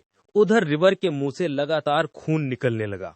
वो खून खांस रहा था। साफ दिखाई दे रहा था कि वो इस लड़ाई की रफ्तार का साथ नहीं दे पा रहा था। जेनी एक पल के लिए सोच में पड़ गई। वो थोड़ा उलझन में थी। उसे समझ नहीं आ रहा था कि क्या रिवर सचमुच उतना ही कमजोर है जितना वो दिखाई दे रहा है। कुछ ही देर बाद जेनी का एक और जोरदार वार रिवर पर पड़ा। इस बार वो हवा में उछलकर दूर जा गिरा। वो जमीन पर बुरी तरह आकर गिरा। कुछ समय के लिए उसने जवाब देने की ताकत भी खो दी। जेनी ने उसके लिए जरा भी हमदर्दी नहीं दिखाई। वो धीरे धीरे उसके पास पहुंची। स्पष्ट रूप से चिढ़े हुए लहजे में उसने पूछा, क्या हुआ? यहीं बैठे रहने का इरादा है? इतना कहकर उसने उसे एक लात मारी। फिर सख्त आवाज में बोली, तुरंत उठो। जेनी ने आगे कहा, ये मत सोचना कि तुम्हारा अंत इतना आसान होने वाला है। रिवर ने बड़ी मुश्किल से अपना सिर उठाया। फिर गुस्से से बोला, तुम्हें मुझे इस तरह तिरस्कार की नजर से देखने का कोई हक नहीं है। उसकी आवाज में धीरे धीरे गुस्सा भरता जा रहा था। वो जोर से चिल्लाया, तुम्हें मुझे नीचा दिखाने का कोई अधिकार नहीं है। उसी पल जेनी को कुछ अजीब महसूस हुआ। अगले ही क्षण चारों तरफ एक तेज चमकदार रोशनी फैल गई। जेनी तुरंत चतर्क हो गई। वो अगली लड़ाई के लिए तैयार थी। रिवर का शरीर तेजी से बदलने लगा। वो किसी और ही चीज में बदलता जा रहा था। अगले ही सेकंड उसके सामने एक भयानक मॉन्स्टर खड़ा था। उसने बिना एक पल गंवाए सीधे जैनी पर हमला कर दिया, लेकिन जैनी ने समय रहते प्रतिक्रिया दे दी। उसने उसका हमला बड़ी फुर्ती से चकमा दे दिया। इसके तुरंत बाद उसने भी पलटवार किया, लेकिन इस बार उसका निशाना रिवर नहीं बल्कि वो मॉन्स्टर था। फिर भी उस क्रिएचर पर उसके वार का कोई खास असर नहीं हुआ। वो ऐसे अपनी जगह खड़ा रहा मानो उसे कोई चोट लगी ही ना हो। अगले ही पल उसने तुरंत पलटवार कर दिया। उसका वार बेहद ताकतवर था। उसकी ताकत इतनी ज्यादा थी कि जैनी हवा में उछलकर दूर जा गिरी। जैनी किसी तरह अपने पैरों पर खड़ी रहने में कामयाब रही, लेकिन अब उसे साफ समझ आ गया था कि उसके सामने खड़ा दुश्मन पहले से कहीं ज्यादा खतरनाक है। मॉन्स्टर ने उसकी तरफ देखते हुए कहा, अब खेल खत्म हो चुका है और यहां आने का तुम्हें जरूर पछतावा होगा। जैनी ने शांत स्वर में जवाब दिया, मुझे शुरू से ही कुछ ऐसा होने का शक था और अब तुम्हारा असली डीमन रूप मेरे सामने आ चुका है। उसने आगे कहा, पहले तुम्हारी हरकतों में कोई टेक्निक नहीं थी, लेकिन अब तुम हैरान कर देने वाली फुर्ती और कुशलता से लड़ रहे हो। इसके बाद शेरिफ ने पूरे आत्मविश्वास के साथ कहा, अब जबकि सब कुछ साफ हो चुका है तो मुझे भी अब अपने आप को रोकने की कोई जरूरत नहीं है। इतना कहकर उसने अपनी फायर एबिलिटी एक्टिवेट कर दी। फिर दृढ़ आवाज में बोली, अब मैं पूरी ताकत से लड़ूंगी। उसी पल मॉन्स्टर पूरी रफ्तार से उसकी तरफ झपटा। जैनी के हाथ में आग का एक चमकता हुआ फायरबॉल बन गया। वो पूरी तरह तैयार होकर सही मौके का इंतजार करने लगी। आखिरकार रिवर ने हमला कर दिया, लेकिन जैनी ने समय रहते उसका वार चकमा दे दिया। अगले ही पल उसने बिना जरा भी हिचकिचाए फायरबॉल सीधे दुश्मन की तरफ फेंक दिया। वो हमला बिल्कुल सटीक जाकर मॉन्स्टर के सिर पर लगा। अगले ही सेकंड उसका सिर आग की लपटों में घिर गया और वो आग तेजी से उसके पूरे शरीर में फैलने लगी। भयानक गर्मी से पैदा हुई शॉकवेव ने उसके दांत अलग अलग दिशाओं में उड़ा दिए, लेकिन उस क्रिएचर के चेहरे पर न डर था न दर्द। जैनी ने तुरंत अपना हमला और तेज कर दिया। उसने एक चेन रिएक्शन एक्टिवेट कर दी। इसके साथ ही मॉन्स्टर का पूरा शरीर आग की लपटों में घिर गया। झुलसा देने वाली आग से रिवर दर्द में जोर जोर से चीखने लगा। एक पल के लिए जैनी को लगा कि लड़ाई अब खत्म हो चुकी है, लेकिन तभी रिवर मुस्कुरा दिया, जबकि उसका पूरा शरीर अब भी आग में जल रहा था। ये नजारा देखकर जैनी हैरान रह गई, लेकिन अगले ही पल उसने एक और अजीब बात देखी। आग की लपटें धीरे धीरे कमजोर पड़ने लगी थीं, मानो उनकी ताकत लगातार खत्म होती जा रही हो। जैनी ने ध्यान से देखा और फिर हैरानी से समझ गई कि मॉन्स्टर सचमुच आग को अपने अंदर सोख रहा था। ये लगभग नामुमकिन लग रहा था, लेकिन ये सब उसकी आंखों के सामने हो रहा था। क्रिएचर ने मजाक उड़ाते हुए कहा, शेरिफ, हो सकता है तुम एक स्काउंड्रेल हो, लेकिन तुम्हारी आग का स्वाद काफी अच्छा है। उसने आग के लिए उसका धन्यवाद भी किया, फिर मुस्कुराकर बोला, इस आग ने तो मुझे और भी तरोताजा कर दिया है। इससे मुझे नई ताकत मिल गई है। इतना कहते ही रिवर ने तुरंत एक और हमला कर दिया। जैनी ने उसी पल महसूस किया कि अब दुश्मन पहले से कहीं ज्यादा तेज हो चुका था। उसके हर वार में पहले से कहीं ज्यादा ताकत और सटीकता आ गई थी। अब हालात पूरी तरह बदल चुके थे। जेनी को उसके हर वार को बड़ी मुश्किल से ब्लॉक करना पड़ रहा था, क्योंकि हर अगला हमला पहले से ज्यादा खतरनाक होता जा रहा था। बहुत जल्द उसे समझ आ गया कि रिवर जितनी ज्यादा आग अपने अंदर एब्जॉर्ब कर रहा था, उतना ही ज्यादा ताकतवर बनता जा रहा था। सामान्य परिस्थितियों में किसी डीमन की शारीरिक ताकत लगभग बी रैंक के बराबर होती है, लेकिन इस समय उसकी ताकत साफ तौर पर ए रैंक के स्तर के करीब पहुंच चुकी थी। अब जेनी को समझ आ गया कि नोवा उसके हाथों कैसे हार गया था। स्थिति की गंभीरता समझते ही उसने बिना देर किए अपनी फायर स्किल्स फिर से एक्टिवेट कर दी। अगले ही पल वो बिजली जैसी रफ्तार से आगे बढ़ी। एक ही झटके में उसने दोनों के बीच की दूरी लगभग खत्म कर दी। फिर उसने पूरी ताकत से सीधा मॉन्स्टर के सिर पर मुक्का जड़ दिया। जेनी को पूरा विश्वास था कि ये वार उसे हराने के लिए काफी होगा, लेकिन जवाब में मॉन्स्टर सिर्फ हंस पड़ा। उसने मजाक उड़ाते हुए कहा, बस इतना ही, जरा और जोर से मारो। रिवर ने तो उसे फिर से अपनी आग से हमला करने के लिए भी उकसाया, मानो वो उस आग का मजा ले रहा हो। ये देखकर जेनी झुंझला गई। उसने मन ही मन सोचा, मेरे सामने कोई सामान्य राक्षस नहीं, बल्कि एक विकृत दिमाग वाला पागल क्रीचर खड़ा है। कुछ ही देर बाद दोनों के बीच फिर से तेज रफ्तार भिड़ंत शुरू हो गई। दोनों लगातार एक दूसरे पर वार कर रहे थे, लेकिन कोई भी साफ बढ़त हासिल नहीं कर पा रहा था। जिनी अच्छी तरह समझ चुकी थी कि उसकी सबसे बड़ी ताकत उसकी स्पीड थी, लेकिन दूसरी तरफ उसका दुश्मन शारीरिक ताकत में उससे कहीं ज्यादा शक्तिशाली था। उसे यह भी एहसास हो गया कि अगर ये लड़ाई ज्यादा देर तक चली तो सबसे पहले उसकी स्टैमिना ही जवाब देगी।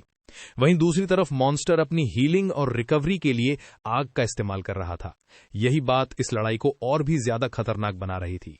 जिनी ने जल्दी ही निष्कर्ष निकाल लिया, अगर उसने रिवर को एक भी सटीक वार करने का मौका दे दिया तो उसी पल इस लड़ाई का फैसला हो जाएगा। इतना ही नहीं, उसकी आग अवेकेंड की एबिलिटीज को भी पूरी तरह दबा रही थी। इस वजह से जिनी अपनी सबसे बड़ी ताकतों में से एक से लगभग वंचित हो चुकी थी।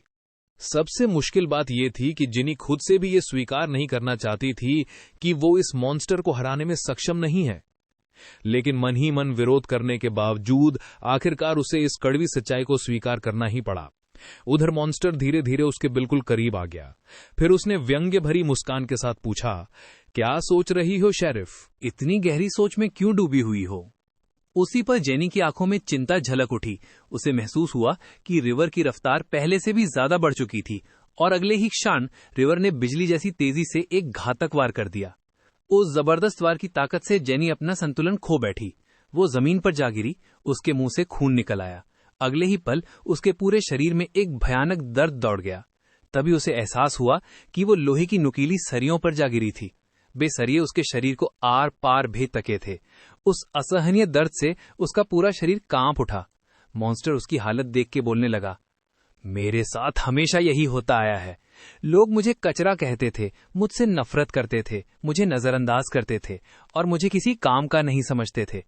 रिवर ने आगे कहा, लेकिन अब जब मुझे ताकत मिल गई है तो मैं उन सभी घमंडी हंटर्स का सफाया कर दूंगा जिन्होंने कभी मुझे अपनी से नीचे समझा था। इतना कहकर वो जेनी के और भी करीब आ गया। फिर व्यंग भरी मुस्कान के साथ बोला, क्या तुम मुझसे अपनी जान की भीख मांगना चाहती हो? अगर तुमने ऐसा किया तो शायद मैं तुम्हारी जान बख्श भी दूं। लेकिन जवाब में जेनी ने अपनी बची हुई आखिरी ताकत जुटाई और सिर्फ हल्की सी मुस्कुराई। उसकी इस प्रतिक्रिया ने मॉन्स्टर को सचमुच हैरान कर दिया। जेनी ने धीरे धीरे अपना हाथ उठाया और उसे मिडिल फिंगर दिखा दिया। फिर तिरस्कार भरे लहजे में बोली, मेरे सामने एक बेहद दयनीय और घटिया प्राणी खड़ा है। ये शब्द सुनते ही रिवर का गुस्सा 7वें आसमान पर पहुंच गया। उसने झटके से अपना हाथ घुमाया और पूरी रफ्तार से फिर से जेनी पर टूट पड़ा। जेनी समझ चुकी थी कि अब इस हमले से बचना उसके लिए नामुमकिन है। उसने धीरे से अपनी आंखें बंद कर लीं और मन ही मन स्वीकार कर लिया कि शायद उसकी जिंदगी का अंत यहीं होने वाला है। लेकिन आखिरी पल में उसके मन में एक उम्मीद अब भी बाकी थी। उसे उम्मीद थी कि किसी दिन क्रिस जरूर उसका बदला लेगा। लेकिन उसकी उम्मीद के बिल्कुल उलट कोई हमला हुआ ही नहीं। जेनी ने हैरानी से अपनी आंखें खोलीं। उसने देखा कि टैवर्न का मालिक जॉन उसके सामने खड़ा था। वह उसके और मॉन्स्टर के बीच दीवार बनकर खड़ा था। जेनी ये देखकर दंग रह गई। उसे समझ ही नहीं आया कि जॉन इस वक्त यहाँ कैसे पहुंच गया। उधर जॉन ने बिना जरा भी हिचकिचाए मॉन्स्टर का विशाल पंजा पकड़ लिया और पूरी ताकत से उसे जकड़ लिया। ये देखकर खुद मॉन्स्टर भी बुरी तरह हैरान रह गया। जॉन ने उसकी आंखों में देखते हुए ठंडे स्वर में पूछा, आखिर तुम अपने आप को समझते क्या हो? फिर टैवर्न के मालिक ने सख्त लहजे में कहा, इस निकृष्ट इंसान की इतनी हिम्मत कैसे हुई कि ये मेरे प्यारे कस्टमर को हाथ लगाए? ये सुनते ही जेनी पूरी तरह स्तब्ध रह गई। उसी समय रूरी अपने हाथों में एक छोटी सी फ्लास्क लेकर शेरिफ के पास आई। उसने कहा, अंकल ने मुझे ये अपनी बड़ी बहन को देने के लिए कहा है। जेनी ने फ्लास्क देखते ही पहचान लिया। वो एक हीलिंग पोशन था। पोशन लेते हुए उसने रूरी का दिल से धन्यवाद किया। फिर उससे एक छोटी सी रिक्वेस्ट की। जेनी ने कहा, मेरे लिए एक काम करोगी? अपनी दोनों हथेलियों से अपनी आंखें ढक लो और चाहे कुछ भी हो जाए बिल्कुल भी झांकना मत। जिन्नी ने जैसे ही यह सुनिश्चित किया कि रूरी उसकी तरफ नहीं देख रही है, उसने राहत की एक लंबी सांस ली। लेकिन अगले ही पल उसकी नजर अपने घाव पर गई। वो तुरंत समझ गई कि अगर वो अभी हीलिंग पोशन पी लें तो उसके घाव लगभग तुरंत भर सकते हैं। ये समझते ही जिन्नी ने फैसला कर लिया, उसके पास कोई दूसरा रास्ता नहीं था। उसने अपनी जैकेट उतारी, फिर उसे दांतों के बीच दबा लिया। असहनीय दर्द को सहते हुए जिन्नी धीरे धीरे आगे की ओर झुकी। दर्द इतना भयानक था कि उसके मुंह से चीख निकल गई, लेकिन उसके मुंह में दबी जैकेट ने उसकी तेज चीखों को बाहर आने से रोक लिया। अगले ही पल उसने एक ही झटके में अपने शरीर को उन लोहे की सरियों से अलग कर लिया। हालांकि इससे उसे राहत तो मिली, लेकिन दर्द अब भी असहनीय था। उसके शरीर से घावों के रास्ते फिर से तेजी से खून बहने लगा। जिन्नी ने तुरंत अपना हाथ घायल जगह पर दबाया और बिना एक पल की देरी किए पूरी हीलिंग पोशन एक ही सांस में पी गई। लगभग उसी क्षण उसके घाव उसकी आंखों के सामने भरने लगे। आखिरकार उसने राहत की सांस ली। धीरे धीरे खुद को संभालते हुए जिन्नी को एहसास हुआ कि यहाँ कुछ न कुछ जरूर असामान्य है।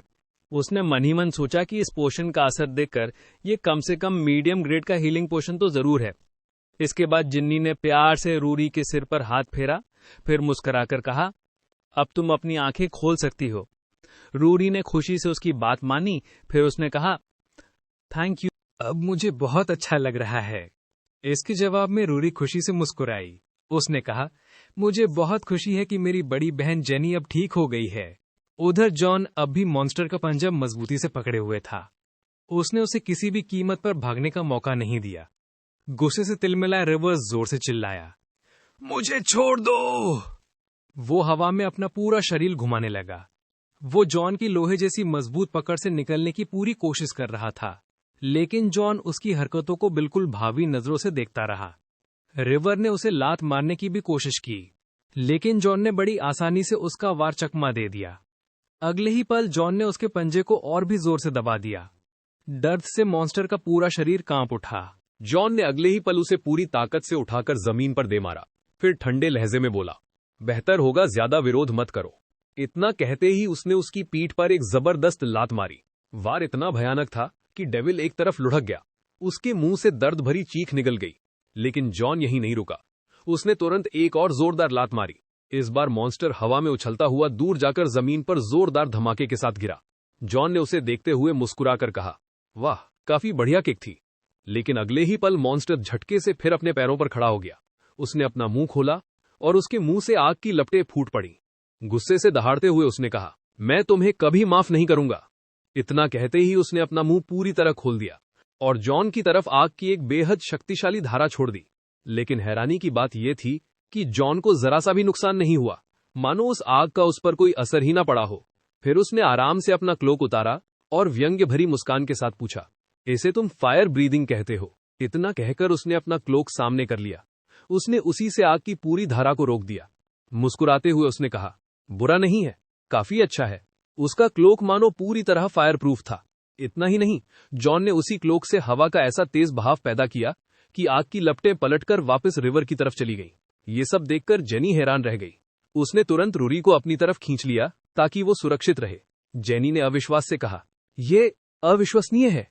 उन्होंने बिना किसी टेक्निक का इस्तेमाल किए सिर्फ हवा के बहाव से मॉन्स्टर की आग को तितर-बितर कर दिया।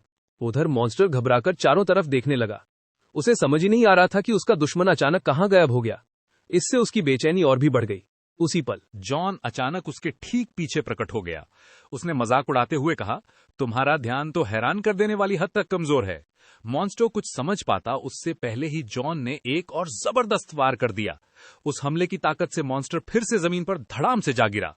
जॉन ने हमला जारी रखते हुए मॉन्स्टर को डांटा, फिर सख्त आवाज में पूछा, तुम बहुत बदतमीज हो, क्या तुम्हें पता भी है कि तुमने आखिर कौन सी गलती की है? रिवर पूरी तरह घिर चुका था। उसे समझ ही नहीं आया कि क्या जवाब दे। आखिरकार उसने हिचकिचाते हुए कहा, मुझे समझ नहीं आ रहा कि मेरी गलती क्या है। लेकिन जॉन बिल्कुल नहीं रुका। वो लगातार उसे पीटता रहा। फिर उसने सख्त लहजे में कहा, बड़ों से इस तरह बात नहीं करते, तुम्हें उनका सम्मान करना चाहिए। इसके बाद जॉन ने झुंझलाकर कहा, लगता है सिर्फ बातें करने से यहां कुछ नहीं होगा। मुझे समझ नहीं आता कि अब तक तुम्हें कुछ समझ क्यों नहीं आया। फिर उसने आगे कहा, मुझे हमेशा से ऐसे लोगों से नफरत रही है जो अपनी औकात नहीं जानते, और तुमने कम से कम 2 बड़ी गलतियां की हैं। रिवर गुस्से में चिल्लाया, मैंने कुछ भी गलत नहीं किया। गलती मेरी नहीं, इन लोगों की है और इस सड़ी गली दुनिया की है। उसकी बात पूरी भी नहीं हुई थी, जॉन ने उसे एक जोरदार लात मार दी। फिर कड़क आवाज में बोला, जब बड़े बात कर रहे हों तो बीच में टोकना नहीं चाहिए, पहले पूरी बात सुनो। इसके बाद उसने तिरस्कार से पूछा, आखिर तुम्हें ऐसी बदतमीजी किसने सिखाई? फिर उसने ठंडे लेकिन सख्त स्वर में कहा, लगता है तुम्हें अब सही तरीके से सबक सिखाने का समय आ गया है। इसके बाद जॉन ने उसकी गलतियां एक एक करके गिनानी शुरू की। पहली गलती, तुमने टैवर्न के मालिक के एक रेगुलर कस्टमर पर हाथ उठाया। दूसरी गलती, तुमने उस पिता का खास दिन बर्बाद कर दिया जो अपनी बेटी को उसके बर्थडे पर बधाई देना चाहता था। इतना कहते हुए जॉन की पिटाई लगातार जारी रही। अब रिवर की हालत बेहद खराब हो चुकी थी। वो और मार नहीं सह पा रहा था। आखिरकार उसने दया की भीख मांगते हुए कहा, बस अब रुक जाइए, मैं मानता हूं गलती मेरी ही थी। लेकिन जॉन का गुस्सा अभी भी शांत नहीं हुआ था। उसने कहा, अभी ये गलती और बाकी है।